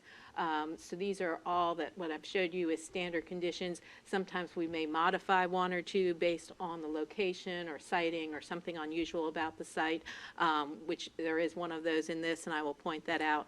But generally, all towers have the same standard conditions. The county co-location condition basically states that before the applicant leases, so typically the towers are designed so that they can have 4 users on them. Before they offer that to any other entities, they offer it to the county first to see if the county needs it for public safety needs, and then we have a certain time frame to respond to them, whether it serves our public service needs. They do have to can begin commencement of the tower within 2 years. That's condition 11. Number 12, now this is a different, this is not part of the standard conditions. Remember I had indicated to you that the access was going to be 50 feet from Cozy Acres Lane. That typically the driveway spacing standards of our access management is 125 feet. However, because this is only going to be used about once a month for maintenance and for them to checking on it, and they have agreed to barricade it with a chain, we did allow a waiver through this condition of allowing that, reducing that 125-foot driveway spacing to 50 feet. The internal access road must be 20 feet wide with a minimum 4-foot base of compacted gravel, and it must be able to support 75,000-pound vehicle. You'll see that 75,000-pound vehicle in a lot of our conditions. That is the weight of a fire truck. So it's always to support the fire truck and fire safety. The CUP would expire 90 days after the cessation of the use, and then our transfer of lease is a standard condition that you'll see on all CUPs, and it talks about if the property is ever sold, they would need to let us know, and so that we could contact the new owner about the conditions, because the conditions do run permanently with the land, not the owner of the property. I'd be happy to answer any questions. Board, any questions or comments? Point.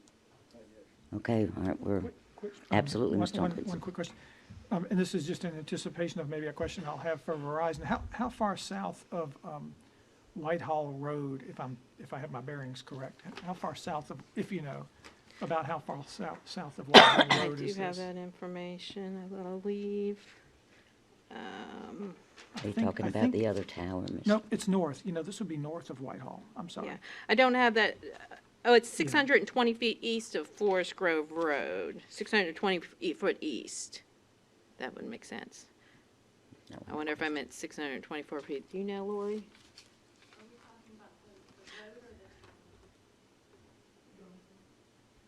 You talk the driveway from Whitehall? What are you trying? No, I'm trying to see how far this is from Whitehall.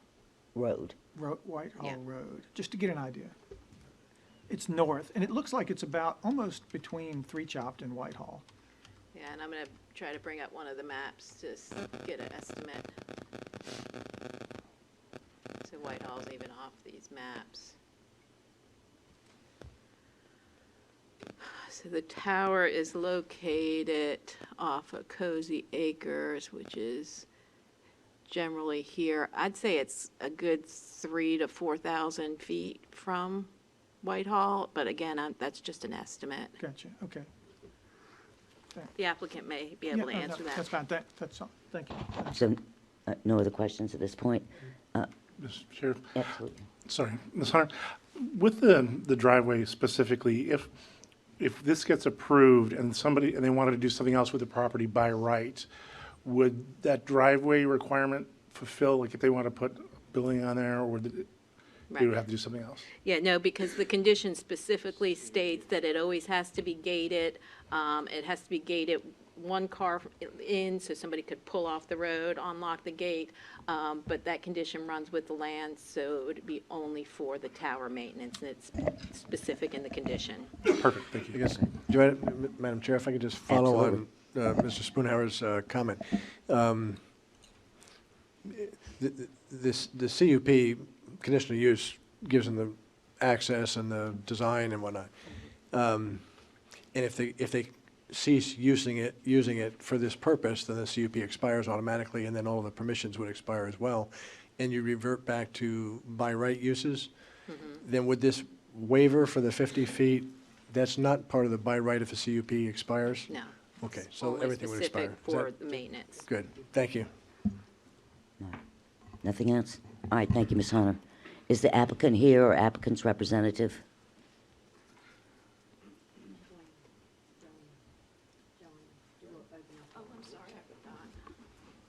Good evening, Madam Chair, members of the board. My name is Lori Schweller, attorney with Williams Mullen, representing Verizon Wireless. Also with me tonight is Samantha Jeter, who is the site acquisition manager with NBNC, which is a consultant for Verizon Wireless, so she's familiar with the history of the site selection.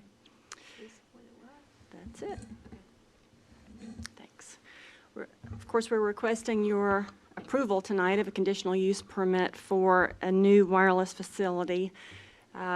Just to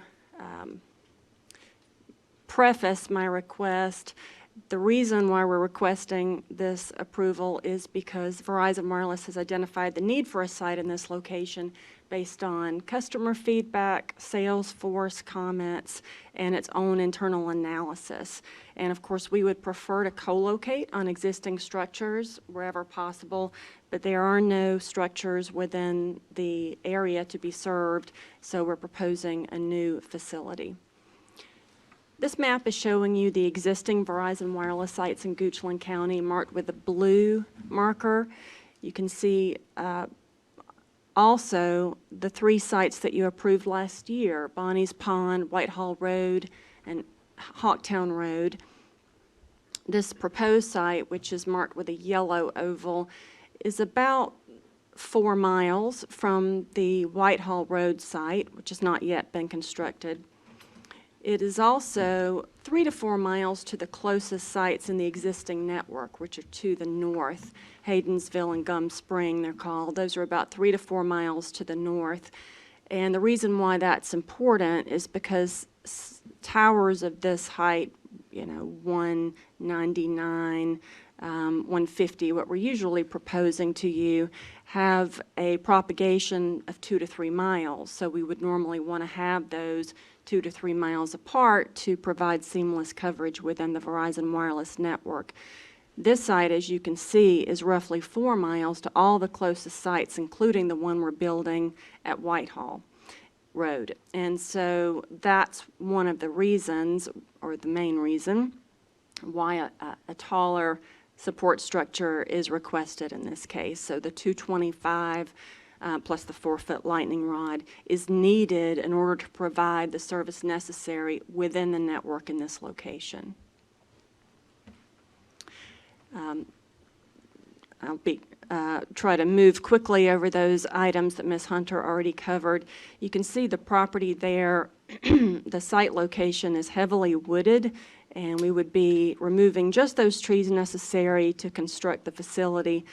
Much of the property to your right is also owned by our property owner, but we wanted to use the screening available in this wooded area and not interfere with her agricultural uses of her property. And this is, again, you can see the tax map parcel on your GIS map. So we are proposing a new entrance with a gate. As Ms. Hunter pointed out, we were not able to enter into an agreement with the property owner to the north, the Hunt Club. And I think to our landlord's surprise, it turns out that the access road actually straddles the property line. So it's in part on her property and in part on the Hunt Club property, so would have required an off-site easement. So in evaluating whether or not this new access easement would work, we spoke with the fire marshal, And one of the special things about this site is because the tower is a little bit taller than what you've seen in the past, we're required to have a 20-foot wide gravel road as opposed to the 15-foot wide with 4 feet clearing on either side, which we've done for our shorter, our 199-foot support structures. And the reason for that is a different type of truck needs to come to the site for emergency services if someone were to get stuck on the tower, so the wider road is required. And so with the gate at the entrance and room for a vehicle to park off-road, the fire marshal was approving of this with the 20-foot wide gravel road. VDOT also was fine with the additional access easement as long as we met the sight distance from either direction. And we definitely do. It's a pretty flat and straight road there, so we easily met sight distance from each direction. And then finally, access management wanted to be sure that there would be sufficient spacing between the two driveways. And so we're requesting today from you a waiver of the 125-foot required distance, and we accept the condition of a minimum of 50 feet between the existing access road and the one that we're proposing. Again, the overall site plan, it would be a 100 by 100-foot lease area. We show the 50-foot fall zone radius, so this tower would be designed to collapse upon itself within the compound. This is the elevation. You can see the self-support structure, which, as Ms. Hunter pointed out, is required. This lattice tower design is required when we get above 199 feet. Otherwise, we generally propose a monopole style. Lighting will be provided in accordance with FAA regulations, which means during the day you'll have a flashing white light only at the top, and then at night at the top and on either side, about halfway up, you'll have red lights only flashing in unison.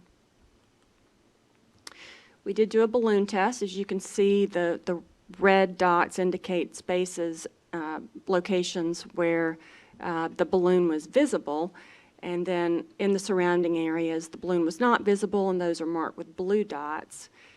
And as you saw earlier, if you're on the subject property looking back towards the road, if you're on Cozy Acres Lane, where the property owner and her 2 sons and daughter live, you can see the support structure from the distance, and then of course you can see it from the road itself looking back towards the property.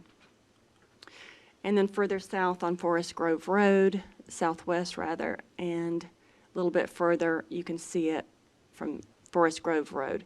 Otherwise, it was not visible from Forest Grove Road to the north and the south.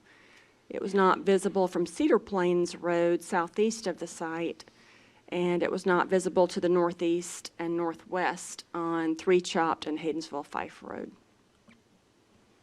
Verizon complies with all federal, state, and local requirements, and as you've heard before, these communication facilities are operating at a very small percentage of permitted FCC emissions levels and are regularly inspected by third-party entities to ensure proper operation and compliance.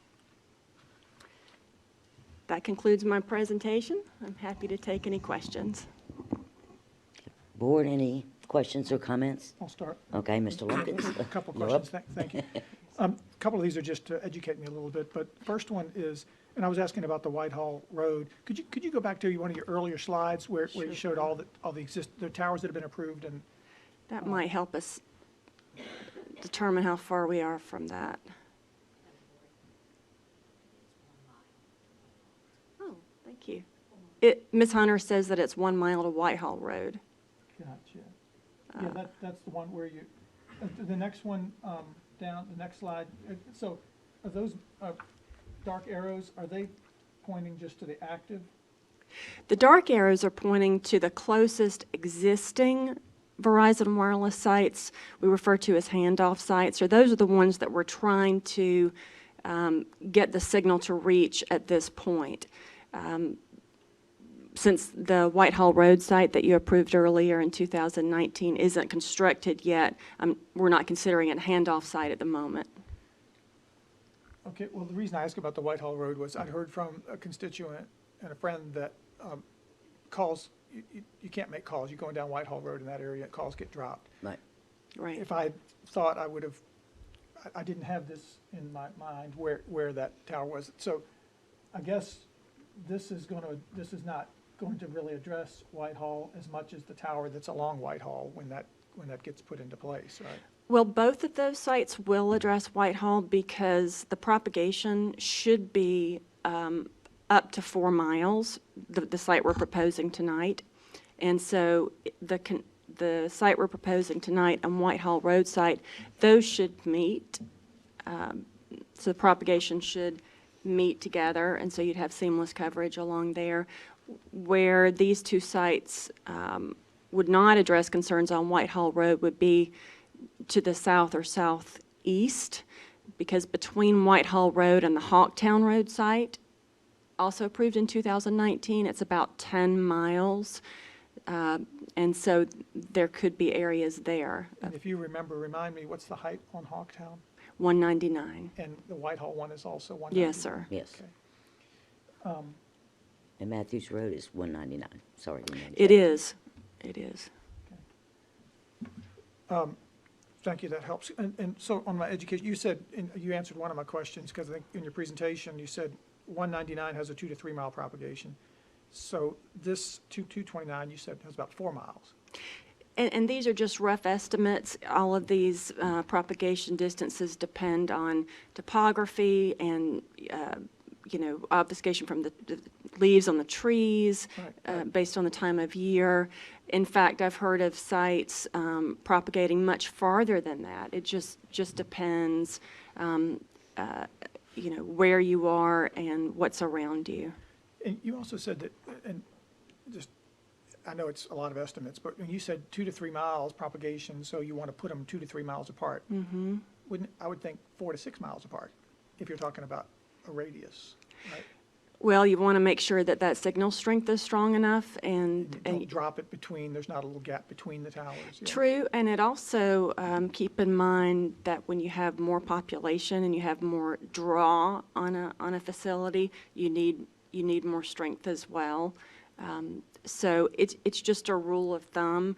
When you're driving along, you'll often see them about 3 miles apart. That's pretty standard, but that certainly does vary. And then my last question is on number 7, on the conditions, interference. And I don't want to get too technical, but I was just kind of curious. I was wondering, first of all, how do we even police that? It says use of tower shall not interfere with any other existing communication systems, et cetera. Mm-hmm. Who monitors that? Have you ever been in a situation where that's happened? Or I'm just kind of curious.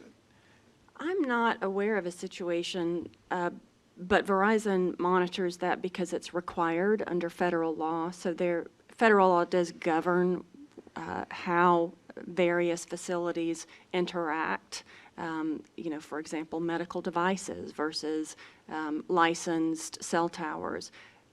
So that's something that Verizon would be doing anyway and certainly would comply with that condition. So it's not so much that we're going to be trying to police that, I imagine. But That's right. Yeah. That's right. Okay. Thank you. Good question. Anyone else? Mr. Pearson? Yeah, Madam Chair, I had a quick one. You may or may not be able to answer this, but a lot of the towers that we've approved in the past have been the 199. Mm-hmm. And when I questioned about if they were to collapse, evidently they're designed to collapse on themselves instead of just tipping over, if I can use layman's terms. That's exactly right. And we actually get a structural engineer to certify as to that, based on wind speed and ice weight and all that type of thing. So how would that differ for a lattice? Would that tip over, or is that designed to collapse on itself It too? is. And I believe we have a letter in our application to make sure that it has that 50-foot radius collapse zone. That was my last question. Are there any improvements in the fall radius or collapse zone for this particular tower? No, sir. Okay.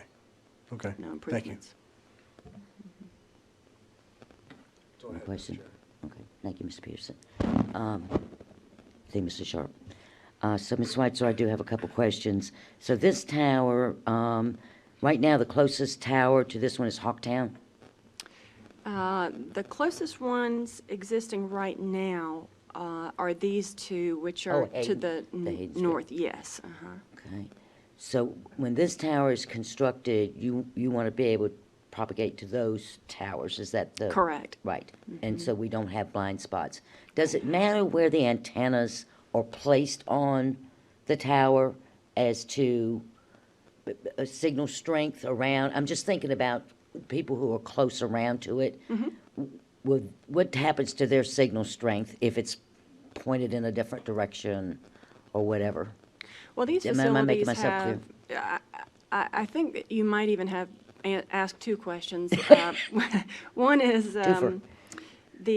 all of these facilities are designed to have antennas on every side. So if it were a monopole, the antenna mounting structure would encircle the monopole, and then you would have a number of antennas on each of three sides. With Okay. this one, it actually is a rectangular structure, and so Okay. it's pretty clear when you look at the schematic drawings that you've got panel antennas vertically placed on each of those three sides. And so you're completely covered in every direction. And Verizon puts all of its technologies on these sites. You know, it's Right. the state of the art what Verizon offers at the moment. And so it would like to have multiple antennas for each of those, along each of those three sides. So there wouldn't be a direction that you could be located in where you wouldn't have that service. Another question, and it may have been asked at the community meeting, was whether you could be so close to it. Actually, I think it was for the previous one. You could be so close to it that you would have a shadowing effect and wouldn't experience the benefits of the site. And we did talk with the RF engineer about that, and he said, no, that wasn't the case. And I can't really explain it being a layperson and not an engineer, but he said that that was not a concern with these, that you're not going to have that if you live, let's say, the closest house I think was about 340-something feet from it. No concern with that house not benefiting from the Verizon service. Okay. Well, thank you very much. I appreciate that. Yes, ma'am. All right, so no further questions. We'll open a public comment period. Okay. Thank you. Thank you. Okay. Okay, so we'll open the citizens' comment period. If anyone here would like to speak on this case, please come forward. State your name and address. 3 minutes. No comments? 1, 2, 3. Okay. Close the public comment period. All right. So, board, do we have any further questions or comments? Information's needed. Someone like to make a motion?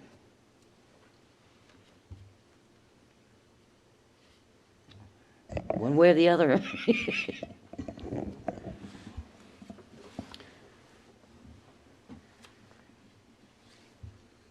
Yep. Madam Chair, you ready for a motion? Yes, sir. Okay. I move that we approve the application by Cellco Partners, DBA Verizon Wireless, to construct, for a conditional use permit to construct a 229-foot wireless communication facility as presented. All right, thank you, Ms. Peter. Do I have a second? Second. Okay, we have a motion and a second. Any further discussion?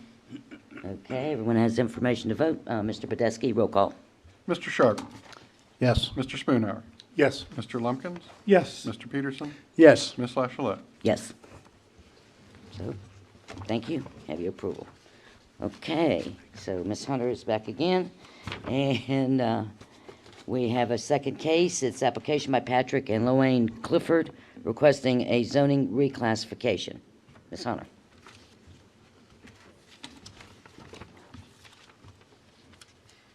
Just one moment so I can get to the Okay, correct. take your time.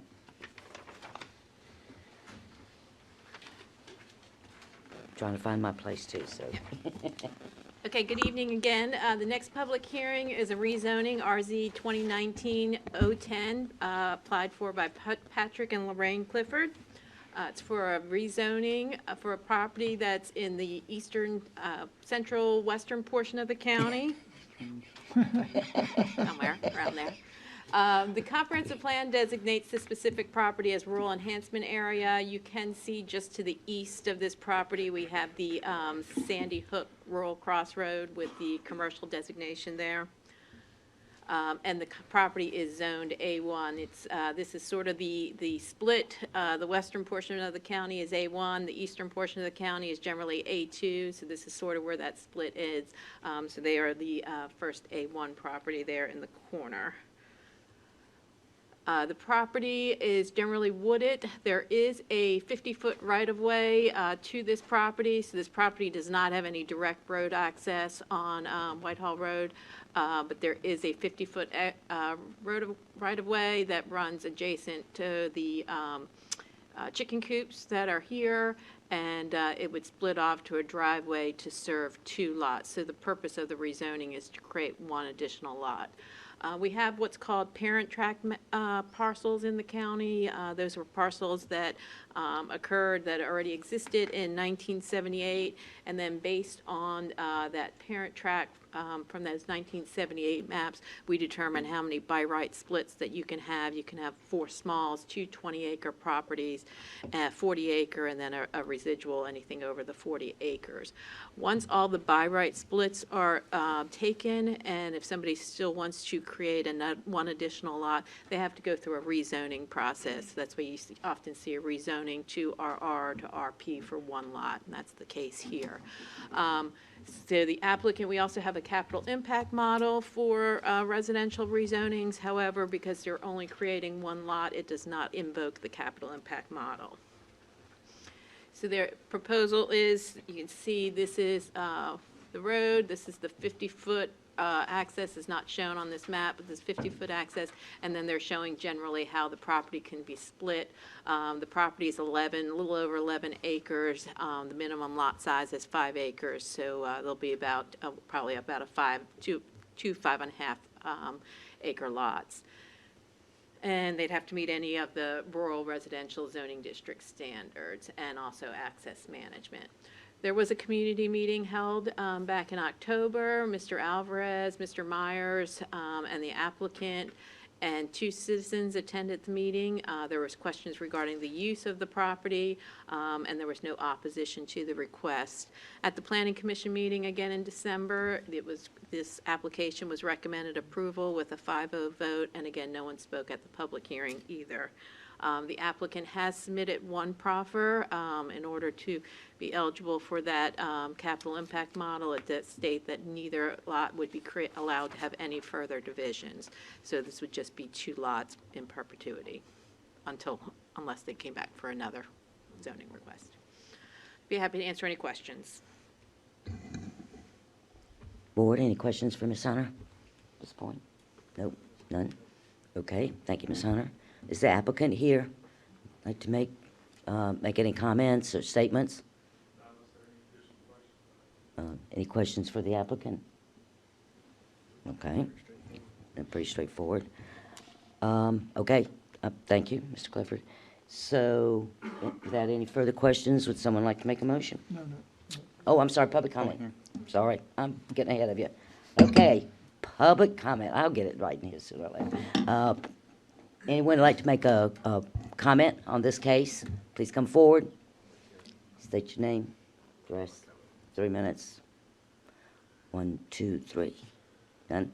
All right, seeing none.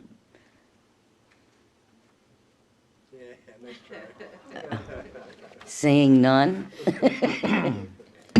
Close the public comment period. See, I knew it. Okay. Right. Yeah. So if there are no further questions or comments, would someone like to make a motion? Madam Chair, I'd like to move that the application by Patrick and Lorraine Clifford requesting rezoning reclassification of 11.327 acres from agricultural general to residential rural with proffer as presented be approved. Thank you. We have a motion. Do we have a second? Second. All right, we have a motion. We have a second. Without any further discussion, Mr. Badesky will call the roll. Mr. Spooner, Yes. Mr. Lumpkins? Yes. Mr. Peterson? Yes. Mr. Sharp? Yes. Ms. Lachelette? Yes. All right, you have your approval. Okay, Okay, again, Joanne Hunter, Director of Community Development. The next public hearing is CU 2019-020 for Enterprise Holdings. It's a conditional use permit to operate an automobile rental establishment at 40 Broad Street, which is the Broadview Shopping Center in Centerville. You can see this is the Food Lion Broadview Shopping Center. The property is a zone B1, and then to the rear, the properties are zoned M1. The fire station across the street is A2, and there's also some R3 property there as well. This is the comprehensive plan, which shows the entire area as commercial, and it shows the fire station in blue, which is our county-owned properties. This is the aerial. You'll see a circled area here. That's where they're proposing to do a detailed vacuuming area for the enterprise rental car. So I will go into that in further slides. So what they are proposing is an enterprise rental car. The hours of operation would be 7 a.m. to 6 p.m. They would employ about 4 to 5 employees daily on site. What they're proposing and their conditional use permit limits them to 20 automobiles at this location.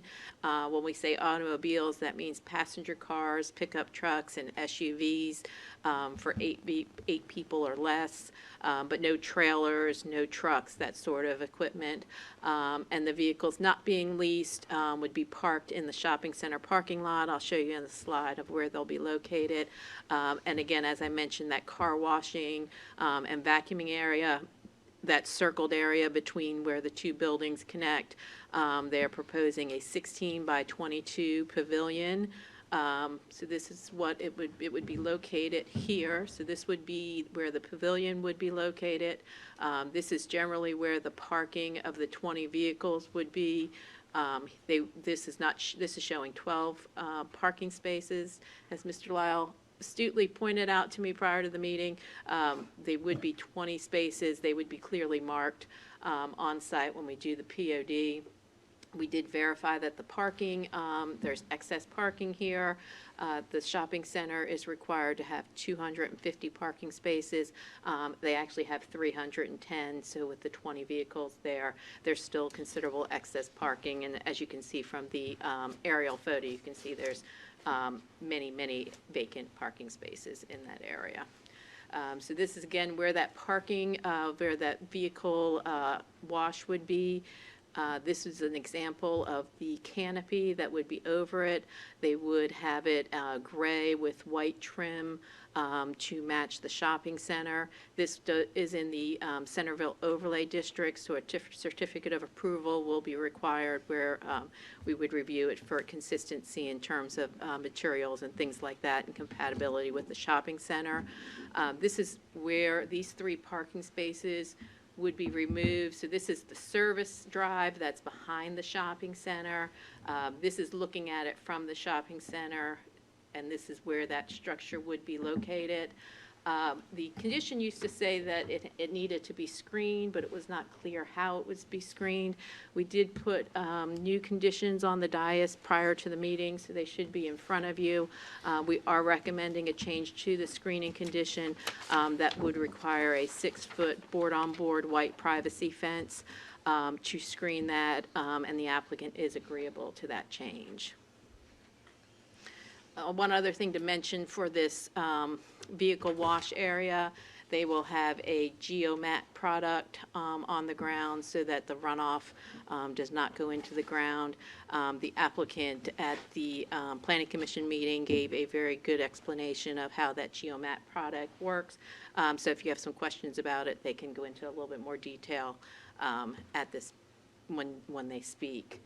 There was a community meeting also in October. Mr. Rockacharlie and Mr. Pratuk from the Planning Commission attended the meeting, and 4 citizens were there. There was just general questions about the carport structure, where the vehicles would be located, hours of operation. However, no one expressed opposition at that meeting. At the Planning Commission meeting, it was recommended for approval with a 5-0 vote, and no one spoke at the public hearing. So here are the conditions. All of the conditions are the same except for condition number 6. That's what is in your packet. So the use is for automobile rental. Again, we go on to clarify that automobile is typically passenger vehicles, 8 passengers or less.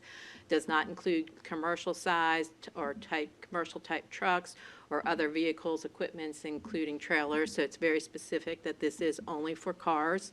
A POD would be required.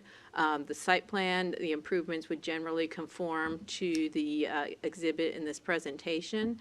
They cannot store outside any automobile parts, petroleum products, or anything like that. No more than 20 vehicles can be stored on the site at one time, and they would need to be kept in the designated locations on the approved POD. Number 6 is the one that we did change, that washing and vacuuming area. All automotive cleaning shall be conducted within the designated location on the POD. Automotive cleaning shall be screened from the shopping center parking lot with a 6-foot board-on-board privacy fence. So the new language is that fence language. This cup is issued for a 5-year period, and the applicant can ask for a renewal, and then our standard transfer of ownership lease. I'd be happy to answer any questions on this one. Any questions at this point? Okay. All right, thank you, Ms. Hunter. Is the applicant here? Like to make any? Yes. Good evening. Hello, everyone. My name is Tyler Stanlick, and I'm the operations manager for Enterprise Rent-A-Car in Central Virginia. I just want to go over a few quick things. First, we rent vehicles, obviously, but we are trying to bring the vehicles to the residents of Goochland. Right now, they have to come out of the county to get any vehicle that they need. At our Innsbrook office is the closest one. So we're trying to push that to where the residents live, to be closer to them and accommodate them further than picking them up and taking them away from where they live. It did say up to 20 vehicles. Our job is to make sure we have obviously less than 20 vehicles. We're not making money if there's cars sitting there. Ideally, we do have other locations all down Broad Street. If we do get typically more than 10 vehicles on site, we will move them to a different location. So the storage of up to 20 vehicles, we would like to be a lot less than that. We're not doing our jobs if we have a lot more than that. So that does address that a little bit more. The cleaning of vehicles, we use, a lot of you might have a question about the GeoMat product. It is above ground oil water separator, so it is, instead of protruding into the ground and excavating and putting tanks in the ground to separate the oil and the water, GeoMat is a product that is all above ground. It is a mat that yearly they come up, roll up, and use their own truck and clean it out. And then there's a little tank that's in concrete that is roughly 2 feet deep that collects all sediment further from the filtration of the mat itself. We have been approved in most of the counties in Central Virginia, so we feel like pretty confident that you guys would be okay with that as well. It contains all water, so we don't have runoff anywhere. It just is self-contained in itself. So that basically sums up that aspect of it. So we do operate 7:30 to 6, so after hours it's very quiet. Nobody will be in the establishment, so we don't have to worry about any after hours activity as well. We do maintain the establishment on vehicles being around the parking lot. Obviously, if customers come return their vehicle, they might park it somewhere else. We do a great job of making sure they are in our designated areas so they're not spread out all over the place, and we keep an orderly lot plan with the vehicles. So, do you guys have any questions? No. Board, any questions? Okay. None at this point. Thank you very much. Thank you. Okay, we'll get it right this time. So we'll open the citizen comment period on this case. Don't laugh at me. Citizen comment period on this case. If anyone has any comments, please come forward. Okay, seeing none, we will close the citizens' comment period. You know, just making it just real easy for me tonight, right? Giving me a break. So, any other comments, questions from the board? If not, would someone like to make a motion?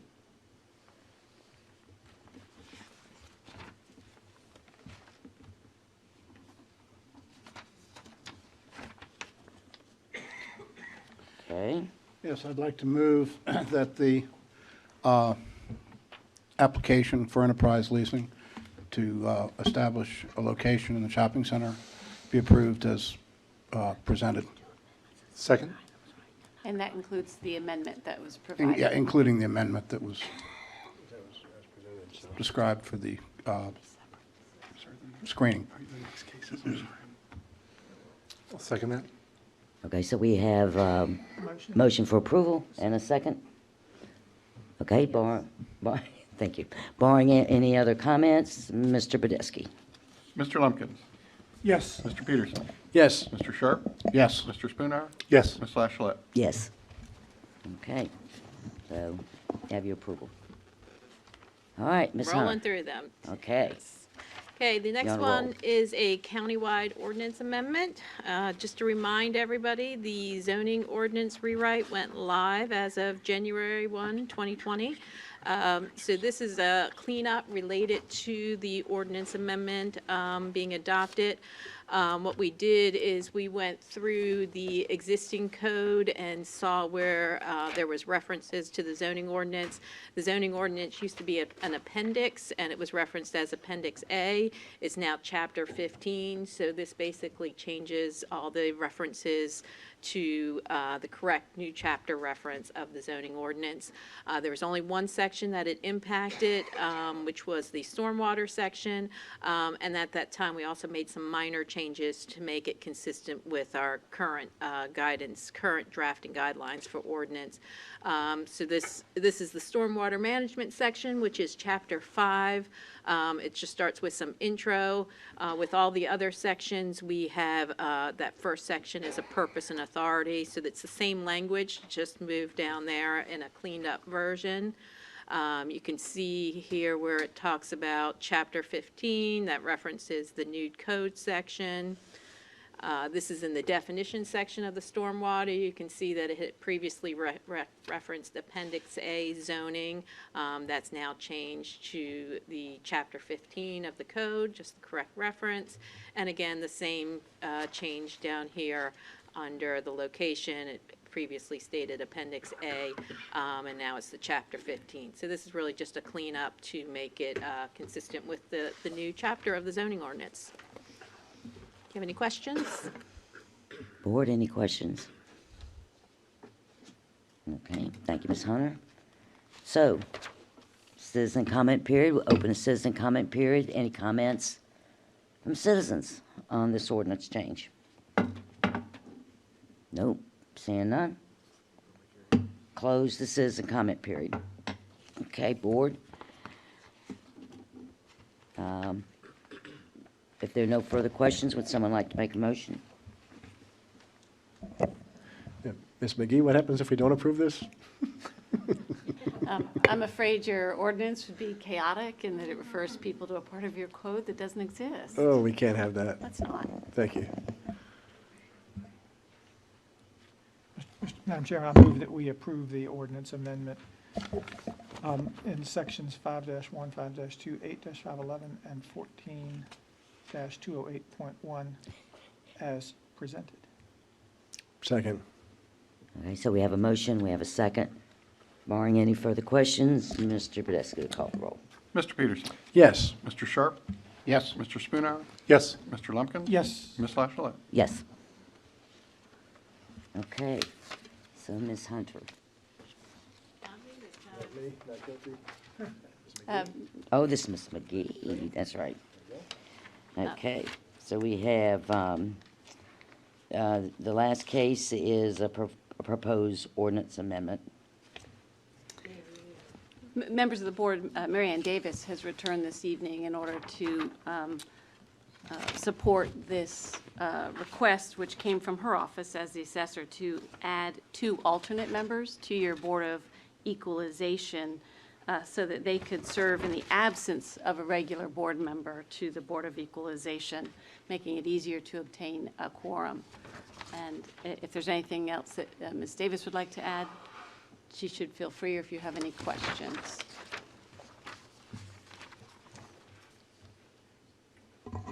Are there any questions from the board on this issue?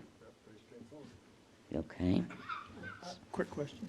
Yes, Mr. Lumpkin? This does not change the requirements of certain experienced persons sit. That is correct. It does not make that, it does not change that. The state law requires it, and it still is required, even using alternate members. Thank you. Okay. All right. Thank you, Mr. Lumpkins. If there are no further questions, would someone like to make a motion? Public hearing. I'll get this right. Okay, so open the public hearing, citizen comments. Any comments on this case? Okay, hearing none, we'll close the public hearing. Now, would someone like to make a motion? Madam Chair, I'll make a motion that we approve the ordinance to amend County Code Section 13 through 26 to add 2 alternate members to the Board of Equalization. Second. All right, so we have a motion and a second to approve. Barring any further comments, Mr. Badesky, call the roll. Mr. Shuck? Yes. Mr. Spooner? Yes. Mr. Lumpkins? Yes. Mr. Peterson? Yes. Ms. Lachlan? Yes. Okay, so we have concluded our business for tonight. We will meet again on Tuesday, February 4th at 1 p.m. for a meeting of the Audit and Finance Committee. That will be held here in this building. It's open to the public. And then we will begin our new schedule for 2020. 2 p.m. will be our regular meeting on February the 4th, and also at 6 p.m. So 2 and 6 will be our new meeting times. Then on Tuesday, February the 18th, we will have a budget session at 2 p.m. And on Tuesday, February 25th, we will also have a budget session at 2 p.m. In addition, we'll have our regular meeting on March 4th at 2 and 6. We do have public hearings coming up, planning commission authorities in the board packet. If there's no other business, then we will adjourn. Thank you. All right. All right.